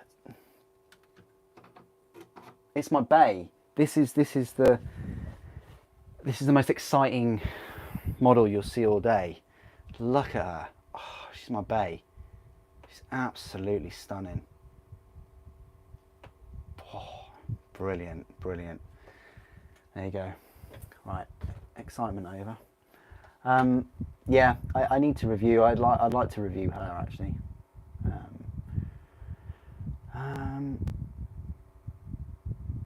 Thanks, Purge. Yep.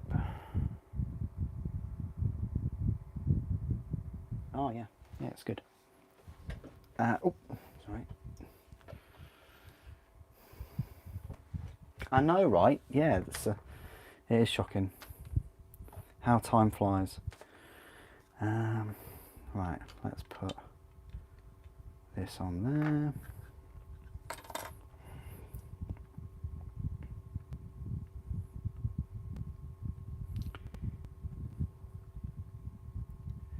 Yeah, if you're used to the sponsons for the Kratos and the Spartan and the Predator, then these will be quite straightforward. If you've just joined as well, I've decided to go for the Volkite. Reasoning, well, most of my other Sicarans have las cannons, except for this Punisher that has heavy bolters. What I really like is this Venator though, because this has this really cool heavy bolter. I wish they all had that. I really like it. It's pretty cool. So instead of it having it there, being placed there, it's on the top. But yeah, that one has the las cannons. So does my Omega.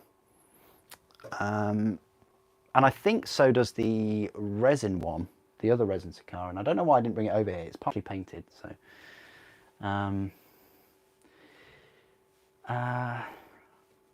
I'm risking getting banned. Purge, I'm not gonna ban myself.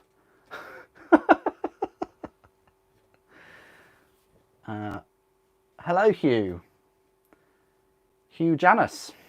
How are you doing? Very good, thanks. How are you? You're always putting first on my videos, so thank you for that. Even though I've noticed when you're not quite first, but oh well, you know. Hope you're enjoying the content and the live streams.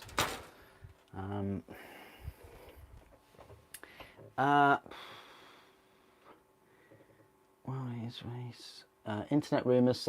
Okay, just random. Let's just go straight for the jugular. Oh, internet rumours. Okay, all right, fine. limited units. Interesting. Have you bothered with anything, with any spells models? Have you bothered with any spells models?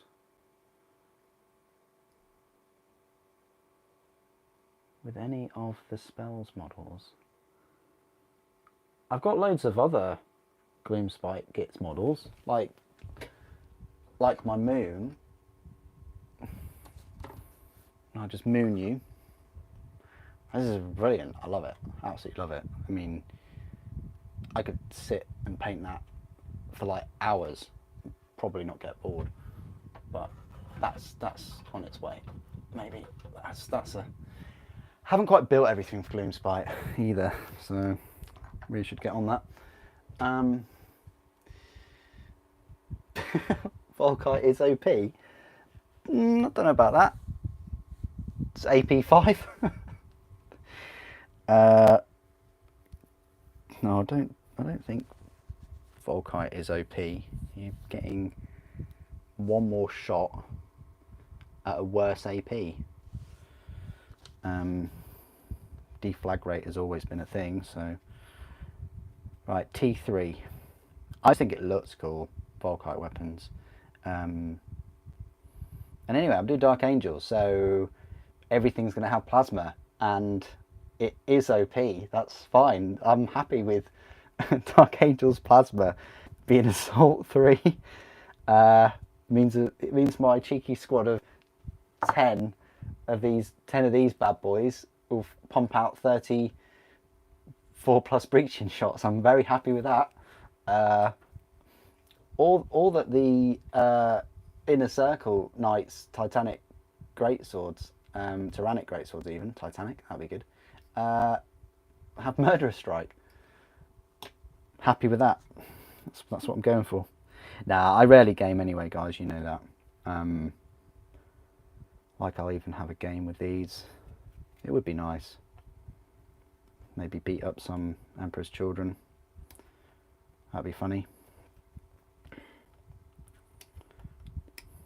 T3, so this is the back. No, it's more of a sort of narrative collection. I'm going for all of them, really. As I say, I'm not going to go for massive amounts of units for the different legions. The legions I'll probably get the most units for are Dark Angels and Death Guard. The others, not so much.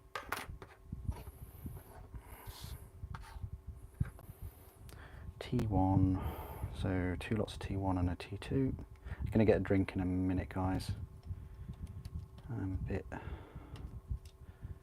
a bit dry. Ed, oh thank you, Ed.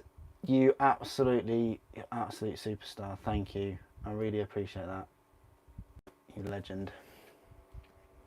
Do you have any painted models you can show? Yeah, of course I do. Yeah, I don't know whether you're trying to edge or whether you're trying to trigger or something. I don't know what your goal is, man, but the thing is, you've asked me a question and I can give you an answer, and you're gonna have to live with it. So here we go.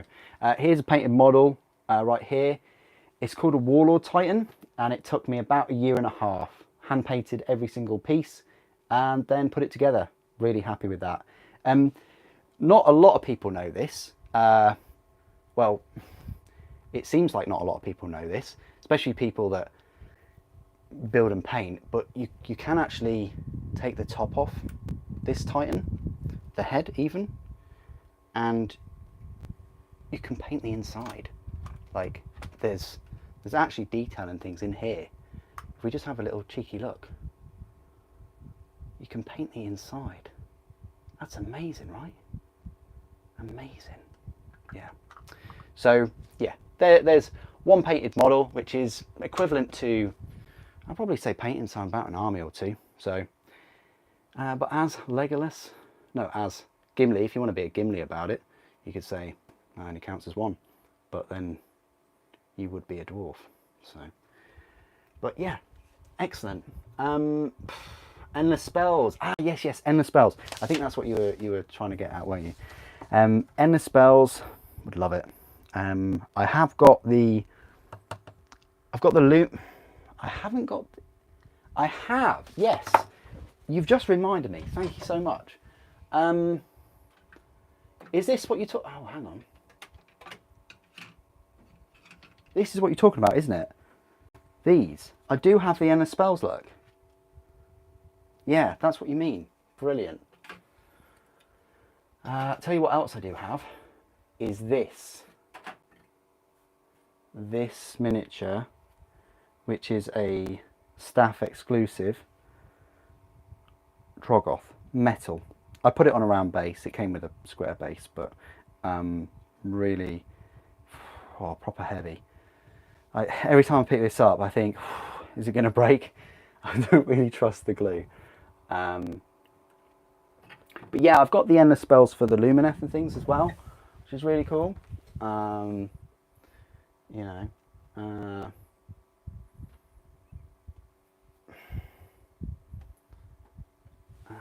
right. Ooh. Let's just have a little look. You did say you don't know. That's fair enough. Yeah, they do look awesome. The thing is, right, you know the, you got me thinking about Volkite and things now. Right, so you know the Volkite, I always forget what they're called. Not the Culverins, but the larger ones. Aren't the larger ones Culverins? There's Chargers, Calivers, and Culverins. Maybe it might be the Culverins, actually. The man-portable, I say the man-portable ones. The ones in the heavy weapons upgrade set that are coming out for the Mark 6s. I'm not a massive fan of the look of those, but I do like the Telerak pattern versions of those from Forge World. If you have a cheeky little look at them, I don't know whether you can use them for Mark 6s, but you can definitely use them for 3s and 4s, and I would like to get a set of 5 of those for the Dark Angels. But I prefer the Telerak pattern to the plastic ones coming out. The Telerak pattern looked like the end of the barrel, the tip, just the tip, looks very similar to the Volkite weapons on the Adeptus Titanicus Warhound and Warlord, and actually Reaver for that matter. So yeah, I like those weapons. Oh, thanks, Ed. I appreciate that. Thank you for your kind words and that's awesome. Yeah, thanks, Purge. Yeah, it's this is a thing. I don't think I was bringing out daily content back then. I built it and painted it in 2016 or 17. I think it was like 16, 17, because I wanted to finish it before I went on a motorbike like tour where I went to Wales, and I completed it, and before I could, I guess, enjoy it, I then went on the motorbike tour, and but it was still great because I got back to it and got home to it, and it was there, and then I could do videos and reviews and all those things. But that's back when I was only releasing probably a couple of videos a week or so, rather than, you know, the daily stuff at the moment. So why do I suddenly feel like we've got more tracks left? Do they really give you more tracks, don't they? I can't believe it. We've got an extra set. Spares. Ooh. They can't go anywhere else, surely. We've got a spare number of tracks. This is interesting. So T4, that'll go on the top, and then you've just got those. Yeah, that all seems to be in order. So look at all these spare tracks. That's really It's bizarre because we don't use them anywhere else.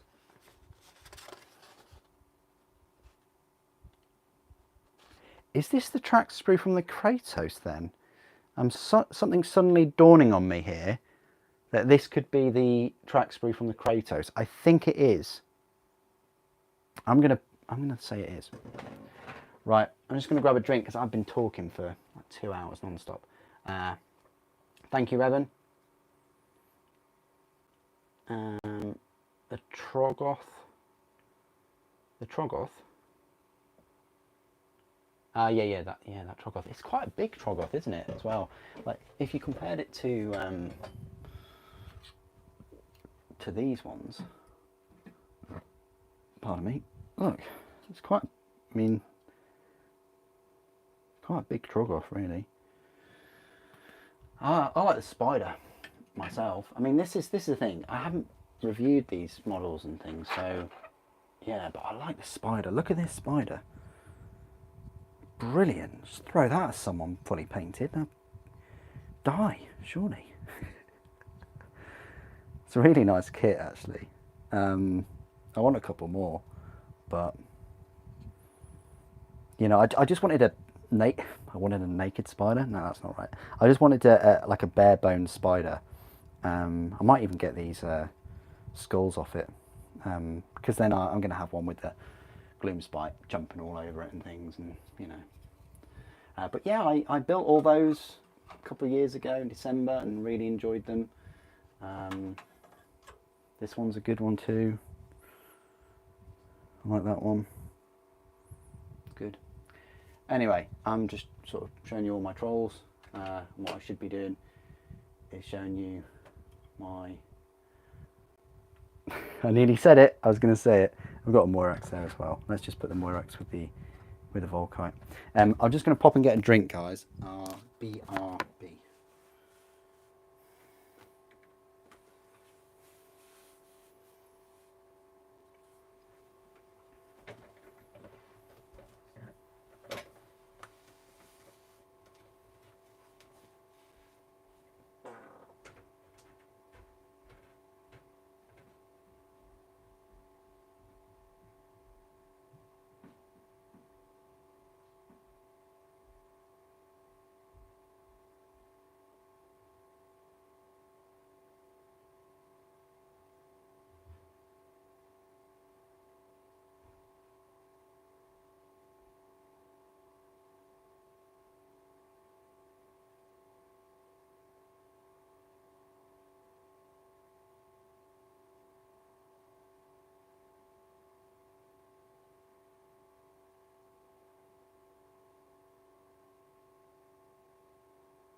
Okay, I'm back. Thank you. Thank you for waiting. Always good as well after like an hour or so to get up from your hobby desk and have a little walk around and things, if you're able to. Just have a break, really, is what I'm trying to say.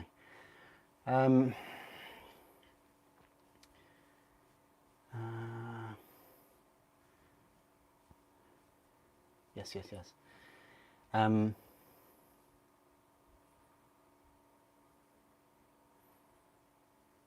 They did purge, yeah. I noticed that massively today in the old Spartan unboxing that I did. Yeah. Oh, your 2 tarantulas. Oh, that's really cool. I'd love a couple of jumping spiders. I would. I think they're pretty cool. Okay, right, let's get back to it. See if we can complete these tracks.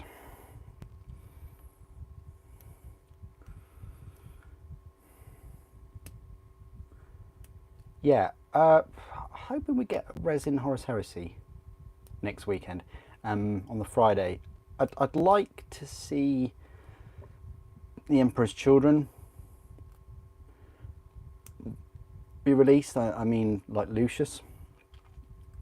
The question is, because we know what the Praetors look like, and the shoulder pads they're officially calling them, and the heads, I think maybe that would be good if they release those.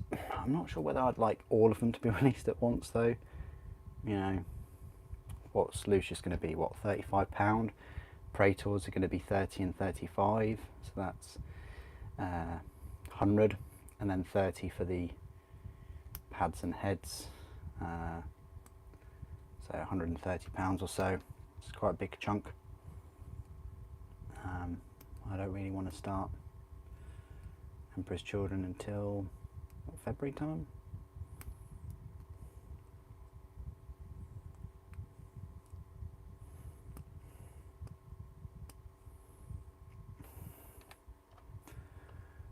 Quickest army for me to start and finish,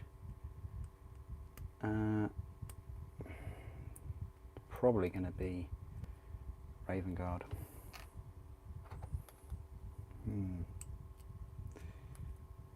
I think 2023, I'd like to do more painting, and I'd like to finish more armies.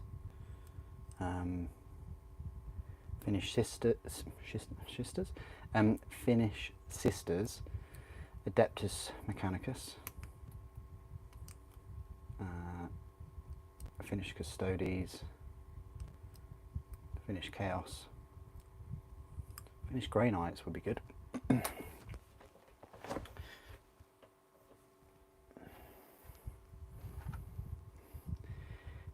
The reason why my stream froze a little bit earlier is because sort of running out of power. It's not going to last for me to complete these tracks, so my voice is probably going to sound a little bit different, but I need to put some power into this, so just bear with. Right,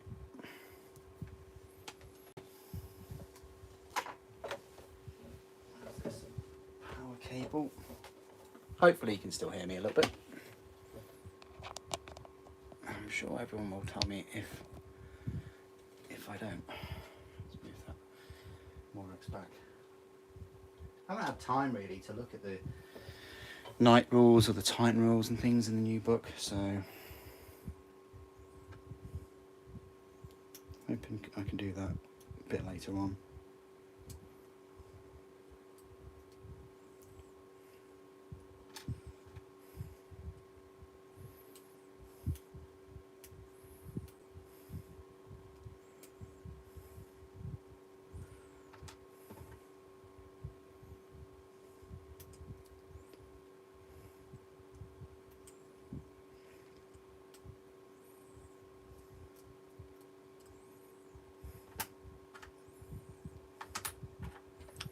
Yep, that's all of those done. Right, I'll tidy these up.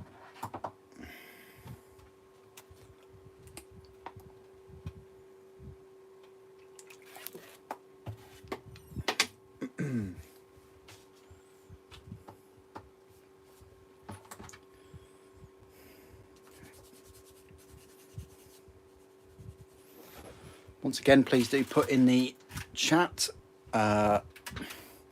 what you're working on. If you're hobbying, building or painting anything.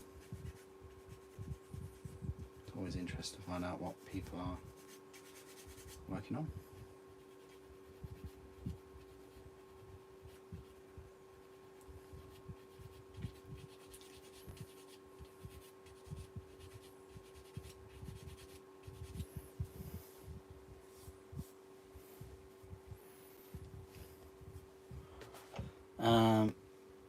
Yes, Purge. Yeah.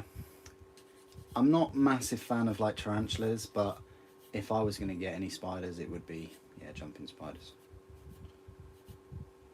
I just like how you can see that they're working things out,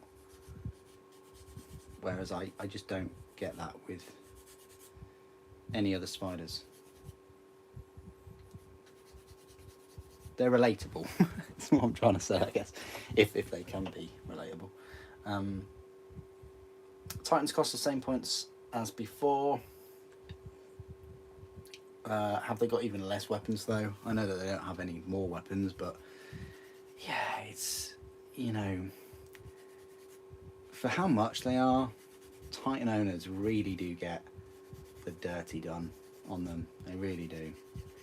Reduction in weapons and ballistic skill free, whatever joke is that. Volcano cannons at 120 inch, just complete omission of Gatling blasters, lack of carapace weapons for Reavers. I mean, Reavers are supposed to be like the main battle titans. Yeah, Warlords are battle titans, okay, but Reavers are supposed to be the most numerous, and for them to only have their missile launcher, it's just, nah, it's not good. They need other weapons. You know, I'm not being greedy. I'm not saying give us Volkite. I'm just saying give us a turbo laser. Give us a plasma. You know, chuck us a plasma. That'd be all right. You know, considering Reavers don't have any plasma weaponry.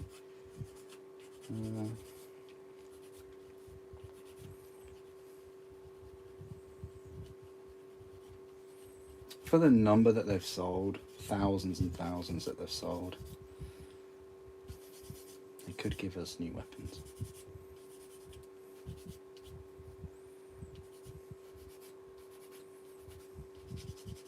And they brought out a number of weapons for the Warlord.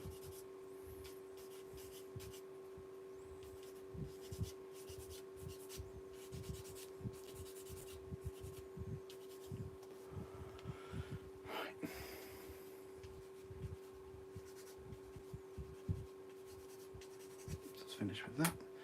A very long piece, this longest piece out of them all.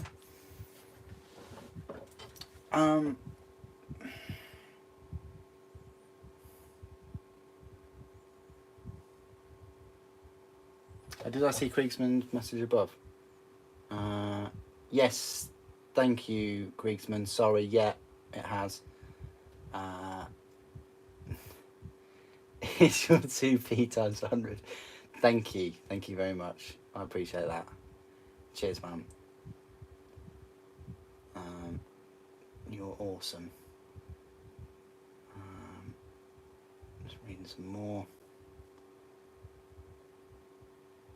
Oh yeah, I'm going back to the Proteus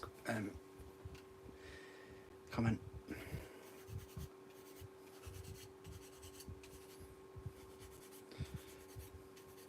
Now, in terms of other marks of armour,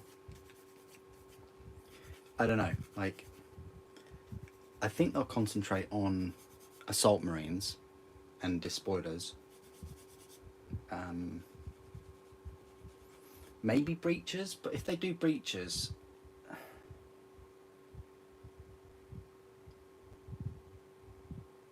would it be a separate set? Like, could they have a sprue or two more? Like, cut the 20-man Mark III set into two, and have 10 breachers, and have like 2 sprues, or maybe even, could you fit 10 shields and the arms and the weapons? It's gonna have to be 2 sprues, isn't it?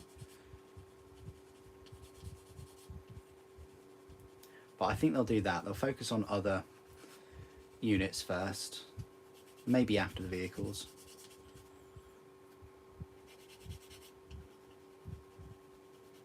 Because the only new units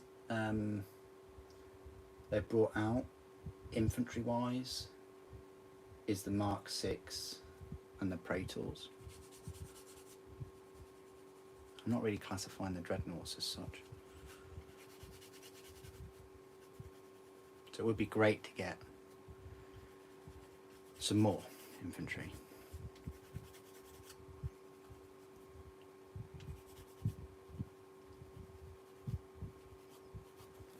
Scouts, can you imagine? Can you imagine if they brought out scouts?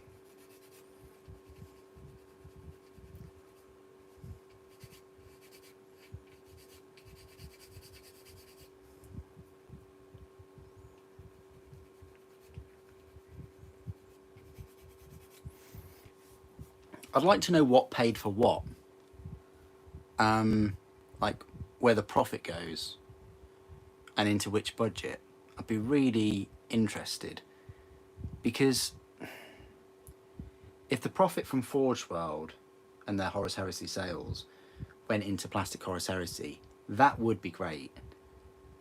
Although what might also be great is if the profit from Primaris went to fund Plastic Heresy.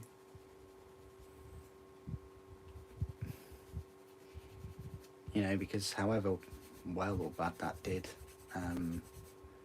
it would be justified. Because we've had some really nice minis. And I hope they've sold well. I hope, you know, they seem to have. It's quite rare that you get, you know, tanks and rhinos and things sold out, but they have been, you know. Kratos was sold out.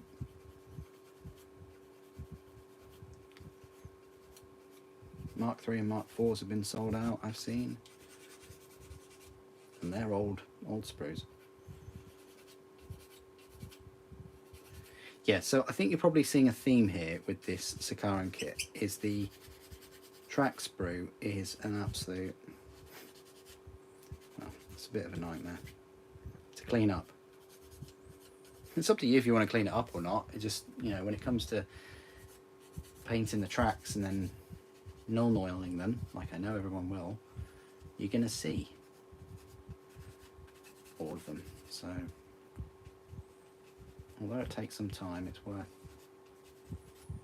hobbying.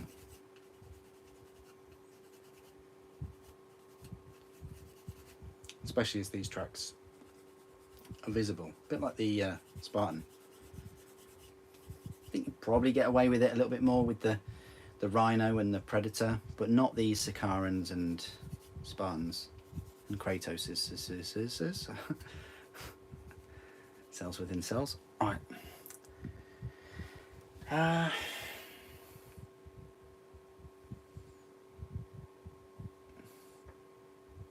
Wouldn't be surprised if the Forge World stuff funded the Plastic Horus Heresy range. Interesting.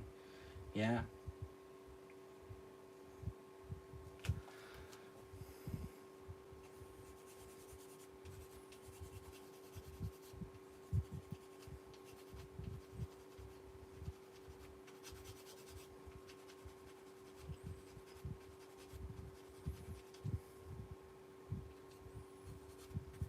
Or whether it's, I'm overthinking it and it's just a really simple explanation, which Forge World or Games Workshop will say, and they'll say,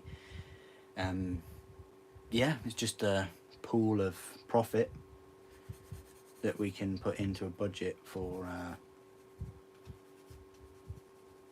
R&D for Plastic Heresy, and that profit has come from all of the different ranges.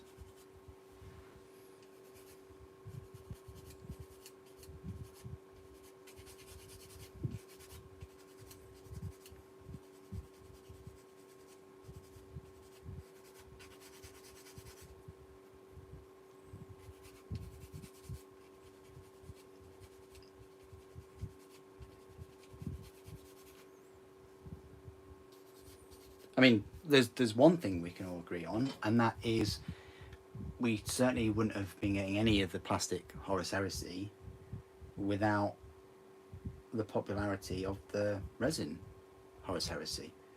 They're not suddenly just gonna like create a brand new plastic IP and stuff with this much investment in it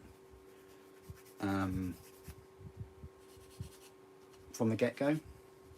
No way. Not unless they were really struggling and they needed a really big idea to jump sales and things. You know, you've got your...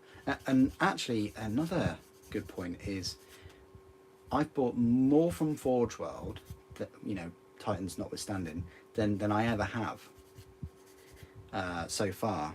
So what this Plastic Heresy has done, and it must be a point that they've thought about, is it's actually become a bit of a catalyst for Forge World models. In that, you know, now that I know that Games Workshop are fully behind Plastic Horus Heresy, and this is like going to be one of their big main systems, primary systems, alongside 40k and things. I've then invested more in Forge World, you know, to support the plastic release as well. The downside of all this Plastic Heresy, though, is sales of Age of Sigmar and 40k will drop, because you can only put your money so many places. You know, take the Hollow Knight model as a chair, or has a chair, or had a chair, I don't know. Who knows where his chair is, but I would have jumped at picking him up if I wasn't so invested in Horus Heresy. You know, if there was just 40k about and a bit of Age of Sigmar, would have snapped him up today, but I didn't, because in my head I'm thinking, you know, that's another Sicaran there, or it's another unit of whatever. So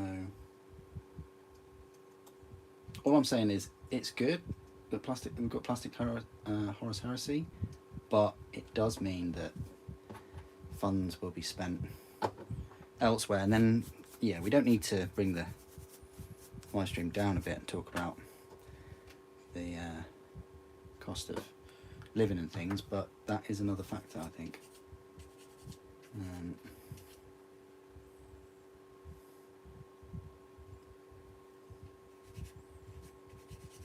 That would impact any additional sales from 40k and Age of Sigmar. And this is a thing, this is another kind of, it's not a nail in the coffin at all. Like, I'm not glass half empty at all. It's just, I don't think Votan is going to be as successful as they might think. And unfortunately for them and shareholders, they seem to be quite one-sided in explanation. I don't think they're really that bothered with explanations that much. They want to see a return in their investments and their share prices increase. So it's more of a case of, I would look at it as cost of everything going up, but also the really success, the big success of Horus Heresy, Plastic Horus Heresy. Because this has been so successful, you know, people have obviously jumped to this and enjoy this. And then, you know, why would they now then start a squat army? If Games Workshop and Forge World are making some really fantastic kits. There's just, why would you, you know,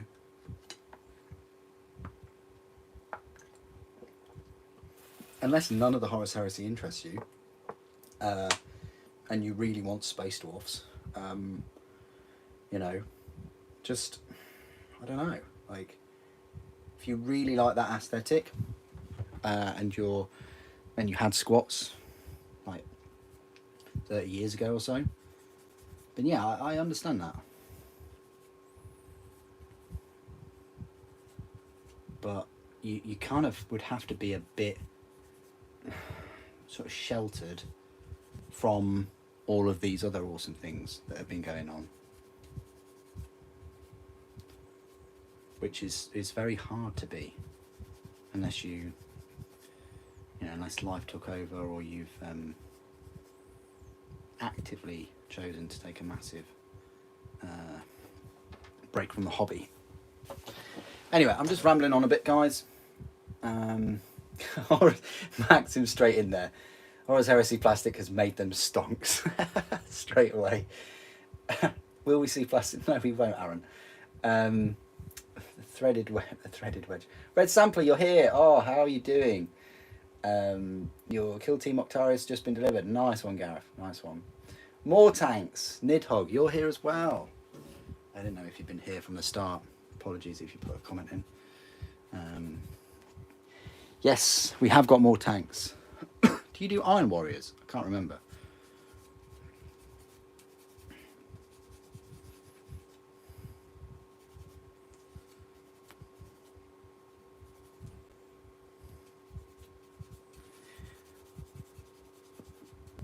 Yeah.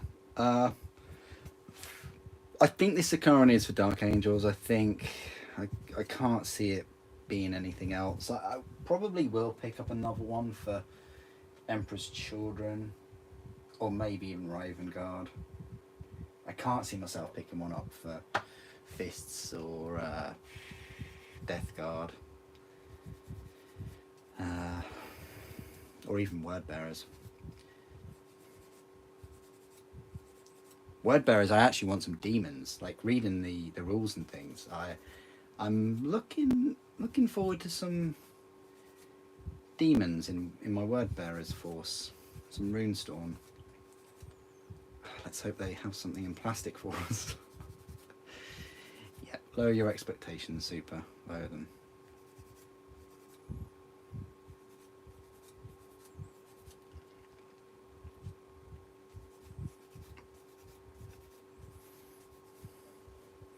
Well, if everything goes wrong, I can always summon Kabanda, right?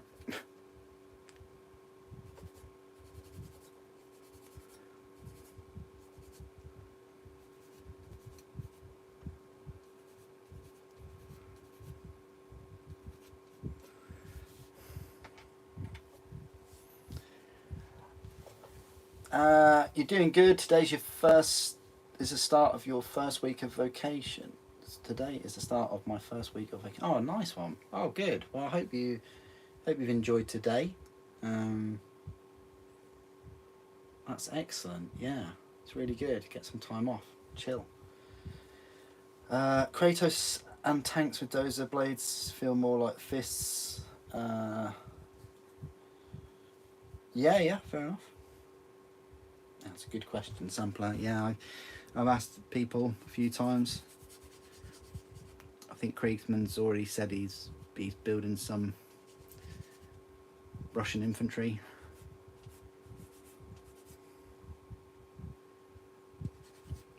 There's a joke somewhere, but I'm just not going to lower myself to that.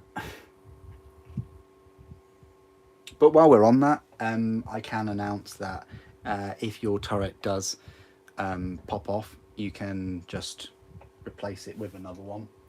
This is a legit thing that we found out earlier. With another Sicaran, you can put the resin turret on. So there is that. So just in case you had a resin one already with different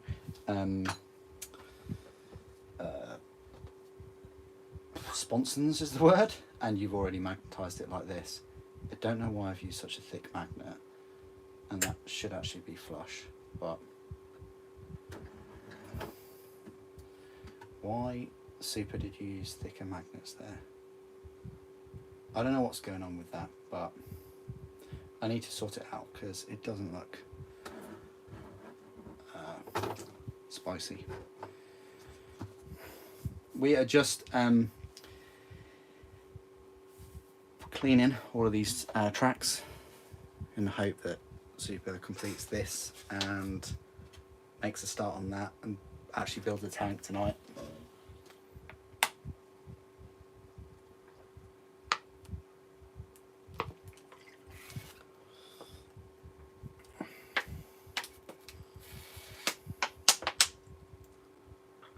You don't like the Sicaran and the Kratos sampler? I thought we were friends.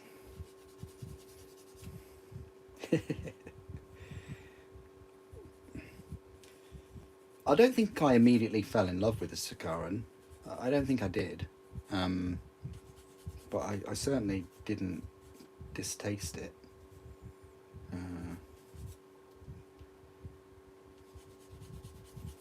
I think I grew to like it more once I built it, because it's a nice kit to build.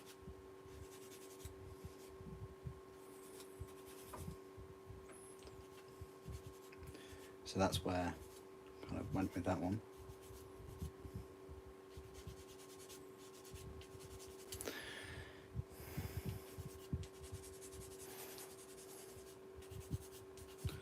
So what I'm going to do is just put a kind of sort of timer end time on this live stream. I'm going to think about finishing at about 8 o'clock. So that would have been about 3 hours. Well, we're at 2.5 hours now, so it would be over the 3 hours building this tank. Probably say I'm a third of the way through after I glue all of these tracks on. The turret and the sponsons and the hull don't take too long, and I need to put that on the back there.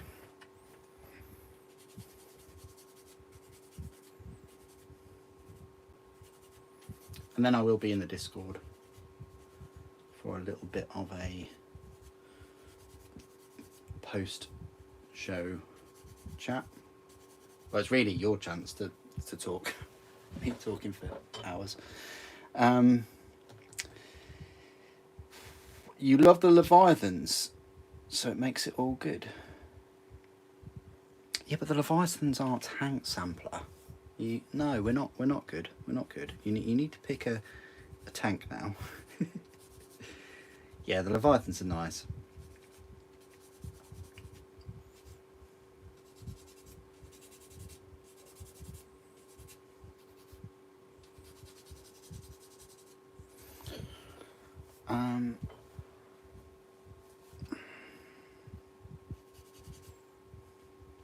Did anybody pre-order anything today?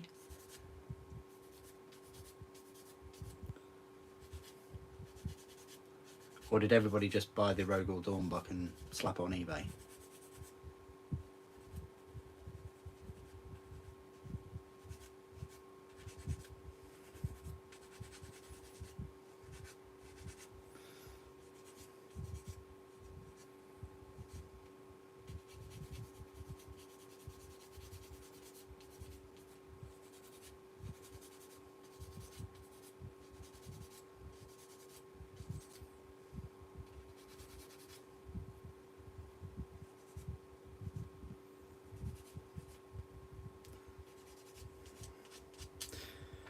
Right, just a few more tracks to do. Mammoth Spartans? What? Fell blades variants. You just don't like that wedge shape with that armour overhang at the front. So are you saying that you prefer the Morbius then? Because technically it has the overhang on the back. You probably don't like the wedge shape of the Morbus anyway, so.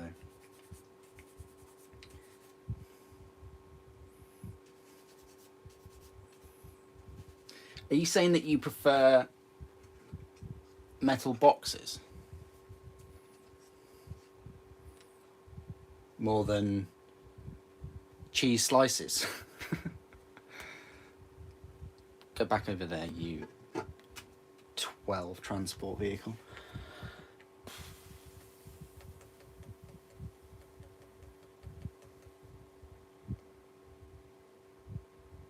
Oh, nice. You're always confused, it's not mammoths, it's that other big tank. The other big tank? You got me thinking now. The Mastodon? I mean, I guess it's similar to a mammoth from Halo, because you've got the elephant, and or the elephant, I don't know what they call it in that, and you've got a mammoth, yeah, in Halo. Or are you thinking about the mastodon?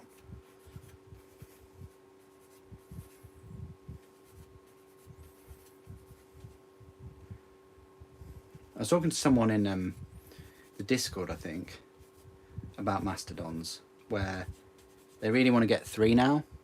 I think it was Illusion.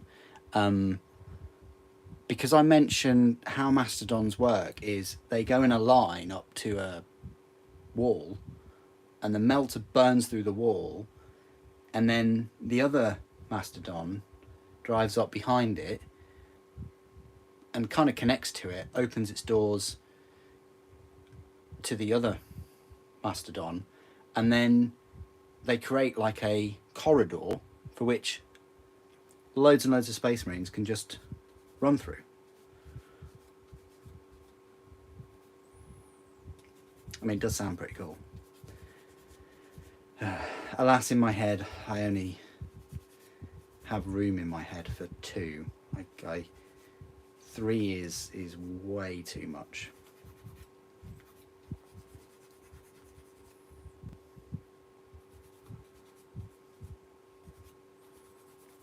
But at the moment, the mastodons are getting a bit swamped with Spartans and other land raiders.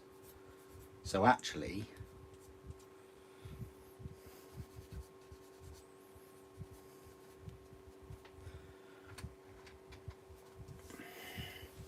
yes, that's it. Okay, good. Are you going to be in VC? Yes, Jan, I am going to be in a VC, yes. And it's going to be 8 o'clock, so in about half an hour or so. You like the flying variant as the Cestus, yeah, Cestus Assault Ram, yeah. Big chunky things made for breaching with huge melters at the front. Yes, be nice if we got a plastic one of those. Its rules are in the PDF thing though, aren't they? They're not in this book. So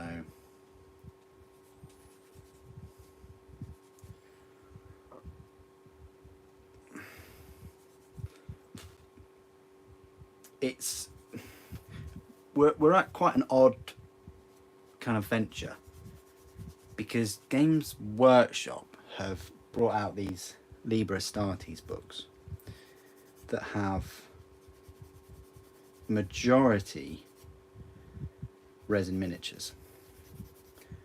So it's really odd in a way, because we've got a very, a handful of plastic miniatures for a book that is on Games Workshop's web store and all the rest of it, but the majority of the models are on their other companies, other studios web store.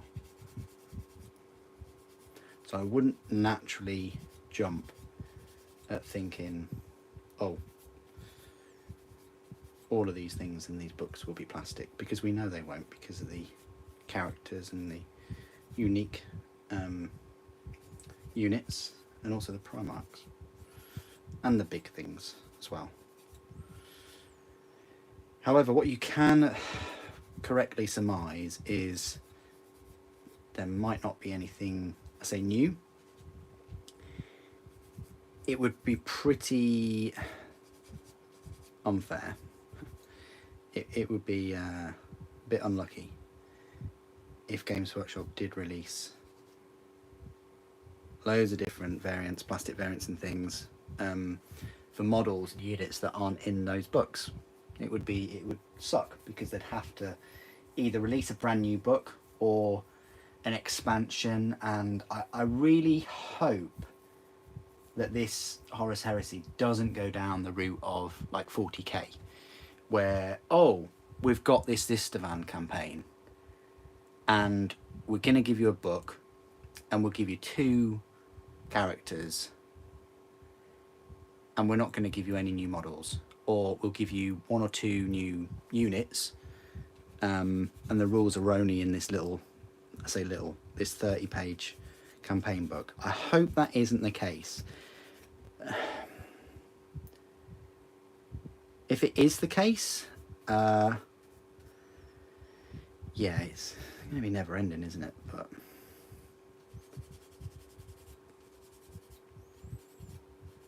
what I would hope for, my expectations are that they just produce decent models and decent kits and not rush anything.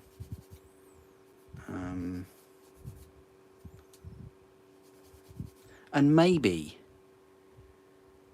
give Space Wolves one good looking miniature at some point. Like, I know everybody's hoping for that, but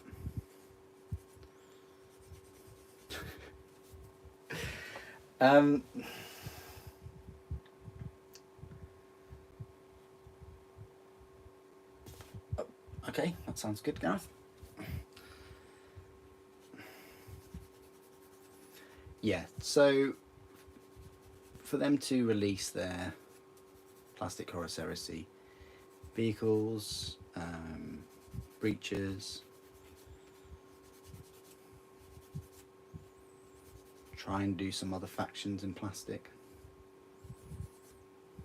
or at least some of their units.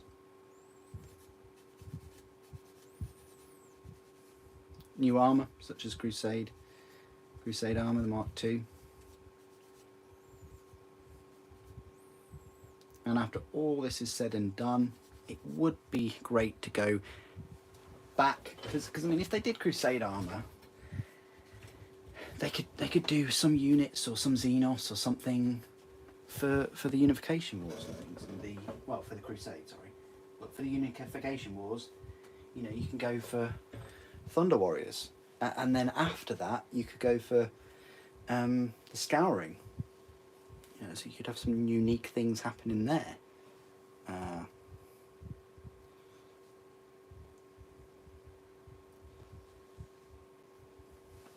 So there's really like a few eras surrounding Horus Heresy that they could also focus on.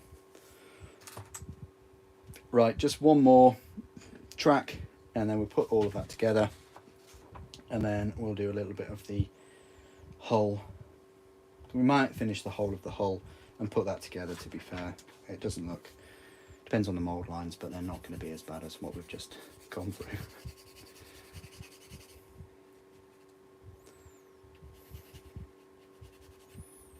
This is the hardest, trickiest part of the whole kit. I say hardest, it's not hard, it's not really tricky, it's just time consuming. That's what I was looking for. Till I'm tired now. Most time consuming part of the whole build is getting these mould lines off these tracks, because there are 38 pieces to these 2 stages, as opposed to just 2 pieces for the same number of stages in resin. And at 3 hours we probably would have built a resin Spartan, that too, a resin Sicaran by now.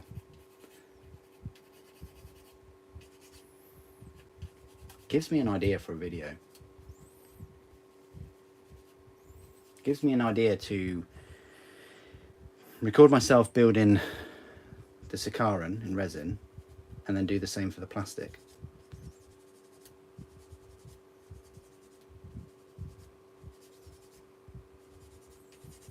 I might do that.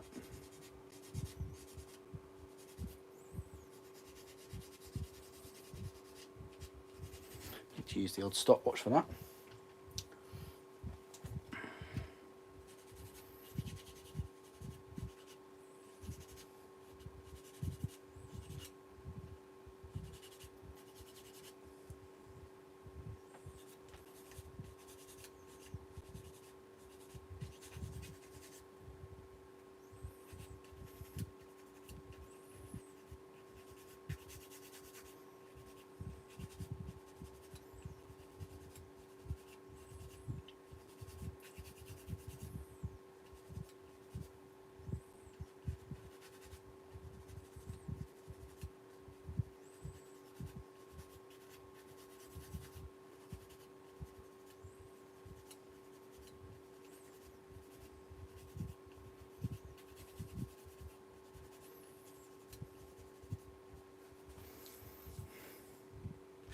yeah, this kit, I mean, I'm happy that we've got a plastic Sicaran, but there is a but. I would have liked a dual kit. I think it's £47.50, or with a discount like £38 or whatever it is, or even £36, is fair. But it seems from the sprues and things, you would have to have another sprue. There's no getting around that. They can't. They've jam-packed all of those sprues. They've taken the sprue from the two sprues from the Kratos, the track sprue and the sponson sprue. They've taken the vehicle accessory sprue and then the two sprues for the tank itself. They would have had to have put a third sprue in there with either one or two extra turret weapons, or probably just one turret weapon. And the turret weapons at the moment are so different to each other. It's not a simple kind of hot swap. Not like, say, the Kratos is, where you just shove a different barrel and a different turret cap or ammunition feed in. They are pretty unique, each one of them. So, but if they did that and they did have an extra sprue, yeah, you'd be looking at another £8 to £10, closer to £60 for a Sicaran, with two turrets in it, and that's almost Spartan tank price. It's almost Kratos price. I just now realised in my head that a Kratos is actually £75, which is crazy, compared to the Spartan, which is 67. Spartan is cheaper.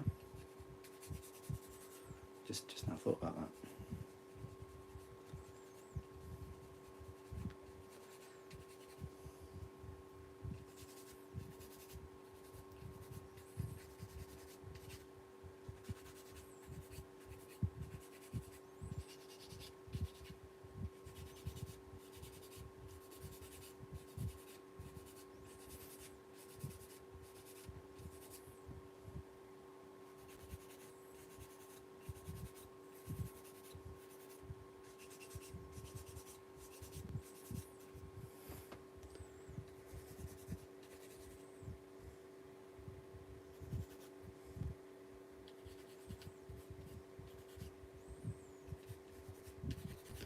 Okay, that should be about right.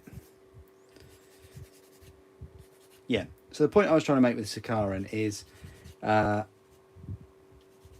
probably would have been better received if it did have two options rather than just, that's the Sicaran, there you go.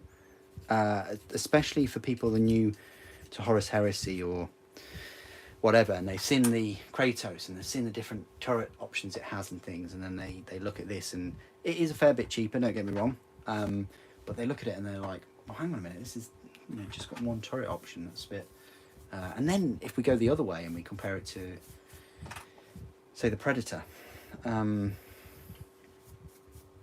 know, the number of different weapons that will have, it seems like the odd one out. And then you look at how annoying these tracks are to clean. Yeah. Things will be said in my review about these tracks. But then again, they're the same tracks as the Kratos, so I don't think I was upset too much about those.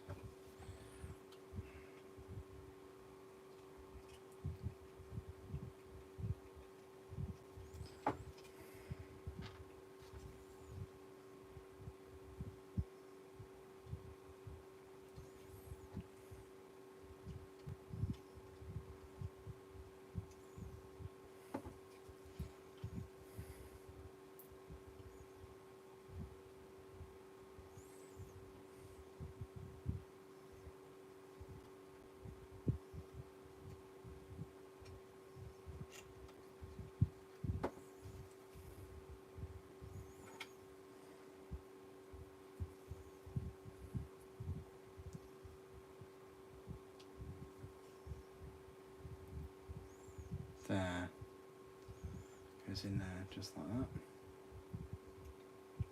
that.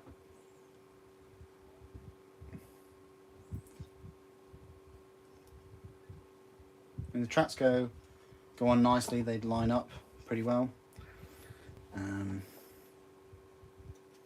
Once you clean them up.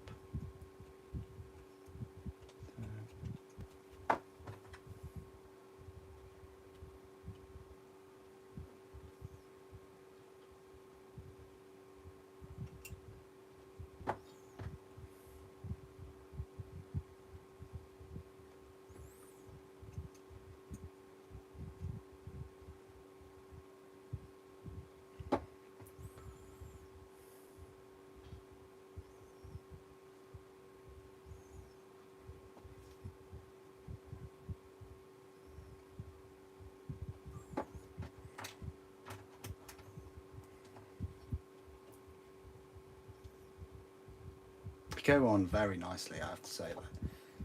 Quite impressed with these.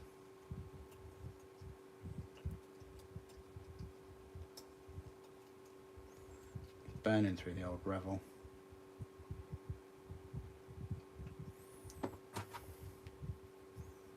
That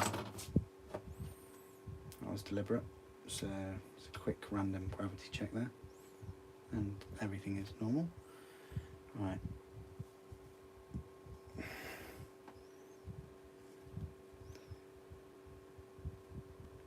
Kind of want to raise that up a bit or push that down. I mean, that seems a bit low, but you, in a way, you can't. Once it's in, it is in. And that's just, yeah, that's going to need a bit of a clean up. I can't do anything now because that's about to melt the track a little bit. Oh well, but that's still. So we've done the tracks of the tank. In that time, let's see if we can pop these extra parts on then.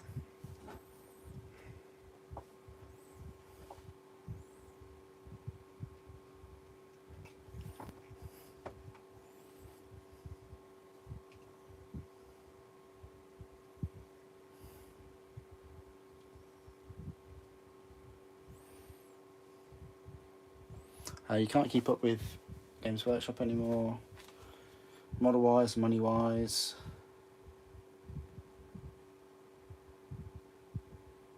Yeah, there's a lot, isn't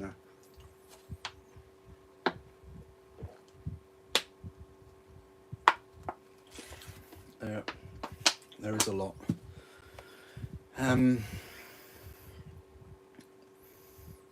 Is there any sign of slowing down? This is the thing. I don't think they can slow down. The problem is with going at the current rate is, like you say, it just doesn't give people enough time to, well, I guess even find out that there's new miniatures, let alone budget for them or save for them, or and then the rules, sometimes rush the rules or bring the rules out and they need to be FAQ'd quite quick. I mean,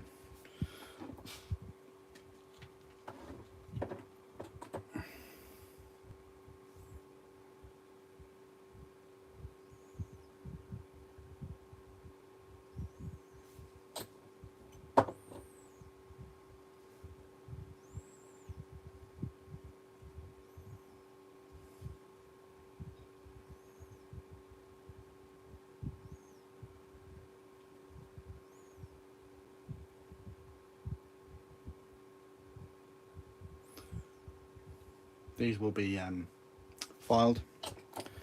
I always forget that happens. You shake it to get some glue on the brush, but then it holds glue up and in there, and then it drips down when you, yeah, for all its benefits.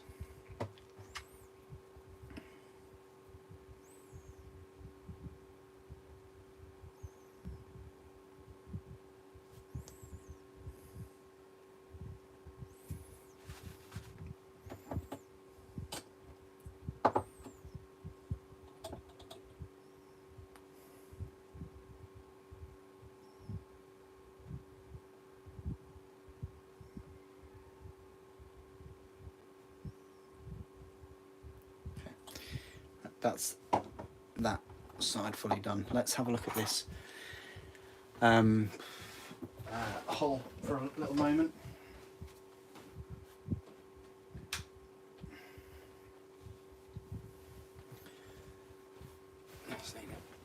Just needed some more light. Right, so, and then we work out the accelerator oil count. The one thing I wanted to do before we get onto the hole is, yeah, just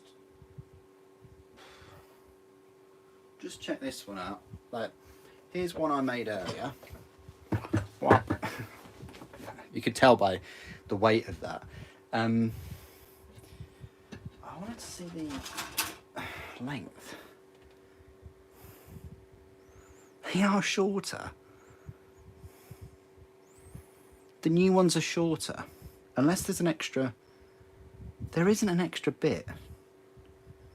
Is there an extra bit? There must be an extra bit.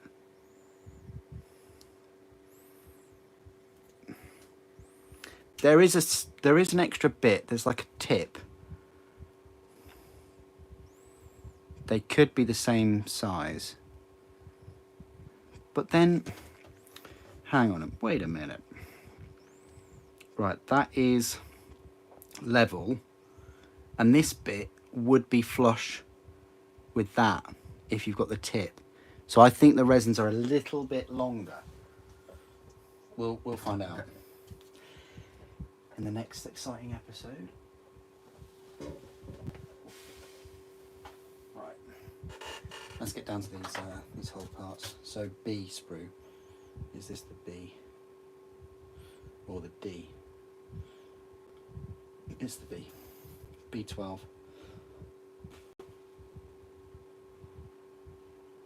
It's this big chunky piece here. Yeah, it's still shorter though, sampler.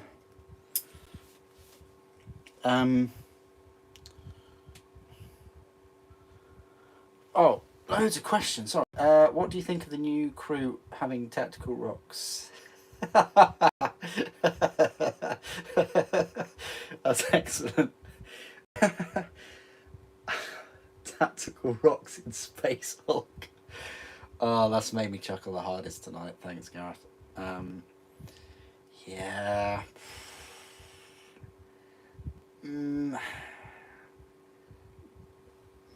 I don't know what they told the sculptors. What did they tell the sculptors? Guys, we just want you to create some crew. Full stop. They came back. We've created some crew for you. The bad news is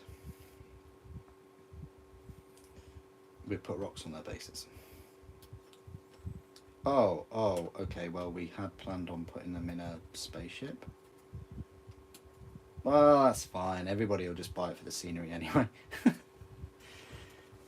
And when Terminators come out for it, brand new looking Terminators, or Primaris Terminators, oh, I said too much, people forget about the creep with the rocks on the bases.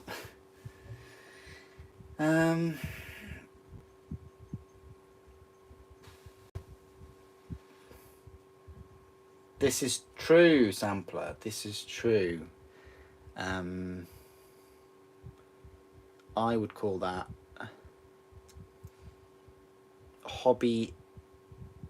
hobby-induced consumer fatigue. I don't know. Release fatigue? Whoa. Going off a tangent again.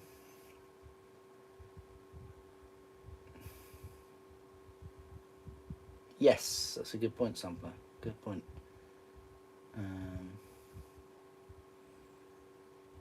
Yeah, tactical barricades. Yeah. So we've got those two parts, B14 and 30. We can go off on some tangents, but thank you everyone for all your comments today. I've given everybody a 15-minute heads up in the Discord. I probably won't talk as much because the stream has been going on for 3 hours and 3 minutes, which is a lot for my little voice to go through. even though I've been hydrated. I'm feeling all right.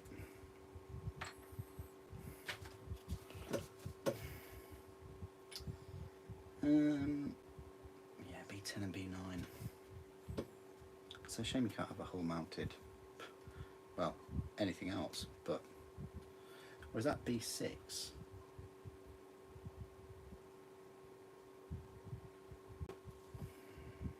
I guess that's 9 because it's near 10.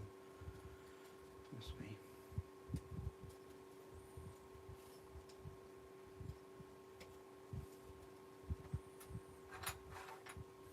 We need a B15.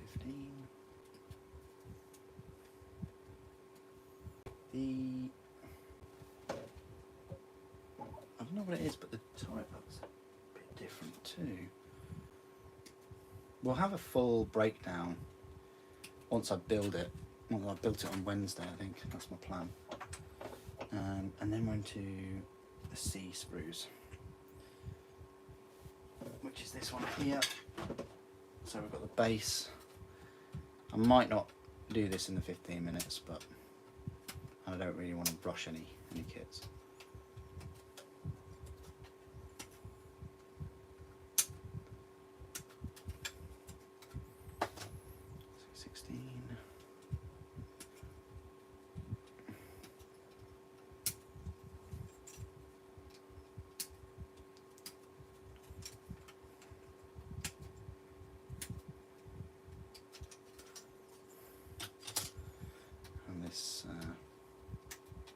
Rear of the tank.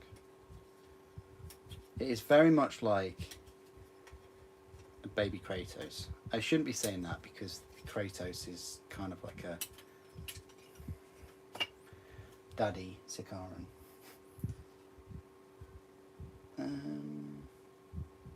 Yeah, we've got all of these parts as well. And then that is the end of the sprue. We've completed a sprue tonight.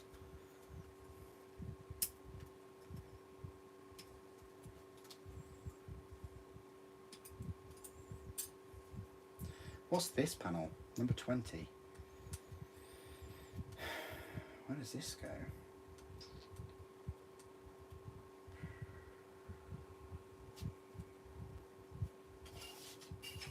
Oh, at the back. Back left and right. Back left. 19.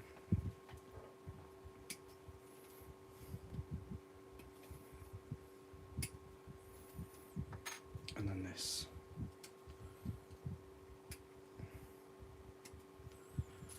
Odd that it doesn't have a dozer blade or something like the Kratos. That would be interesting if they made one of those for this.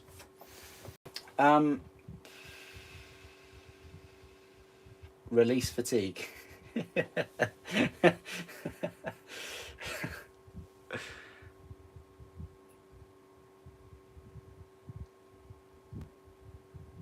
Yeah, no worries, Purge. What Horus Heresy Legions were you thinking of doing? Oh, God. Alyssa. I was thinking of doing, well, I'm doing Dark Angels. There's Marduk, Cedras. Then I'll be flipping over to Traitor, so there'll be a Loyalist Traitor Yo-Yo collection purchasing spree. So then after Dark Angels, I'll flip over to Word Bearers. I've already got a few Word Bearers, but there's just a couple more just to complete, and you'll see some videos for them. Then I'll go back to Loyalist and get some Raven Guard. Then I'll go back to Traitor, start Death Guard, go back to Loyalist, start Imperial Fists, and then finally in February, I'll start Emperor's Children, and that's it. Other than all of the other Primarchs, that's it. That's where I'm going. And they won't be like huge massive armies for each, except for Dark Angels. There'll be things like the unique units, the characters, a couple of squads, maybe a tank or a unit or two, enough to build like a 1700 point army, something like that. So I do have my work cut out for me, but I have my goal, and amongst all of that, I'd like to do more, like finish my knights. My knights are finished, don't get me wrong. I've just got well, to paint them. Oh no, I've got to build I've got to finish the Asterius. The Asterius is nearly complete, but I've got to build I built the Lancer the other day. The final knight I've got to build is just the second Porphyrion.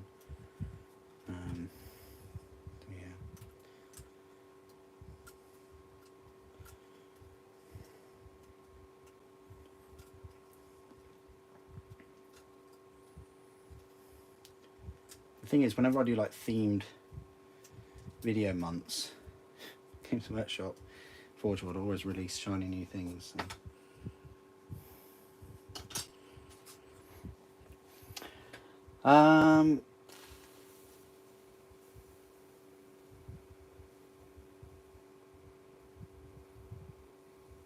Yes, that is Sampler, it is.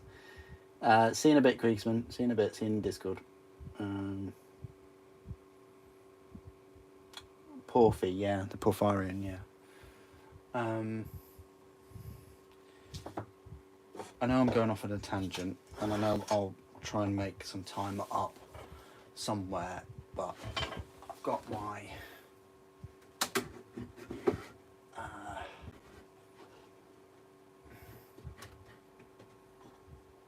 yeah.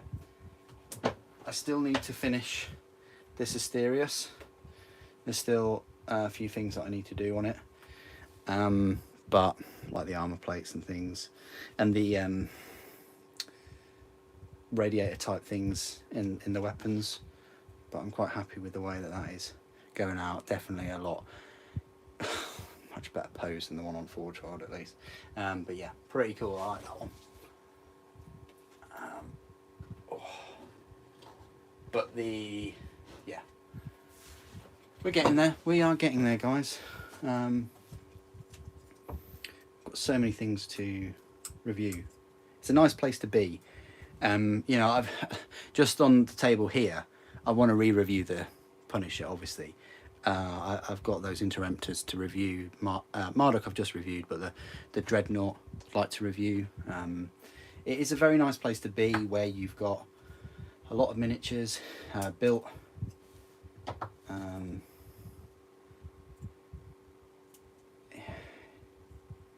a lot of potential content around.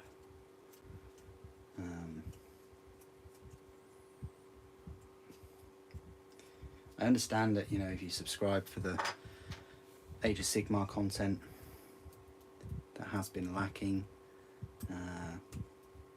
Likewise, if you subscribe to the 40k content, or even the Custodes content, or the Orc content. I try and cover everything I possibly can.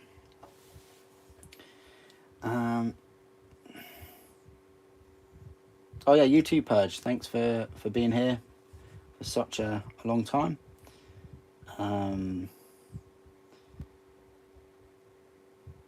Yeah, this video's live. We've been live streaming for 3 hours, over 3 hours now. We're about to finish though. I set a time for 8 o'clock, but I will be in the Discord straight after.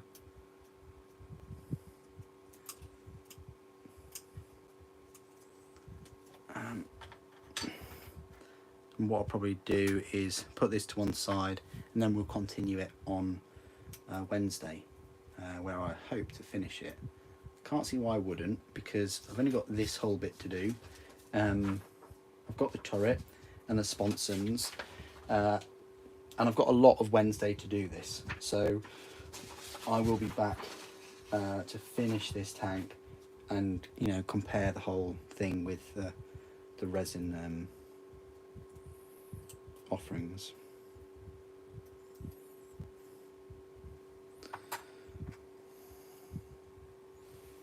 Oh yeah, sorry, I didn't answer that question. Yeah, this is a Space Marine tank, this one. Thanks, Ross.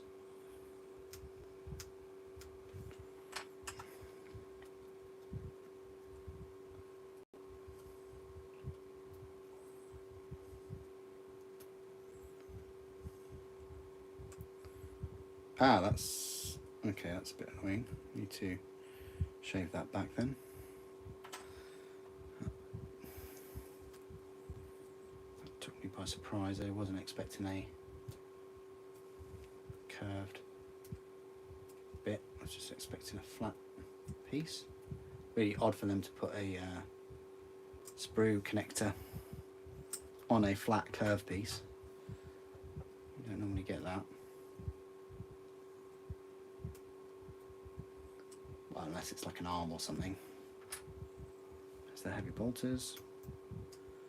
I mean, if you're going for like a little army, like 2 Sicarans with a Kratos looks good. The issue is really, you know, if you got a Spartan from the Age of Darkness set, you know, what are the chances you're going to be using the Kratos and the Spartan in one game? You know, they're like 600 points plus combined. It's quite a big chunk of your army there. Or would you just use 2 Spartans?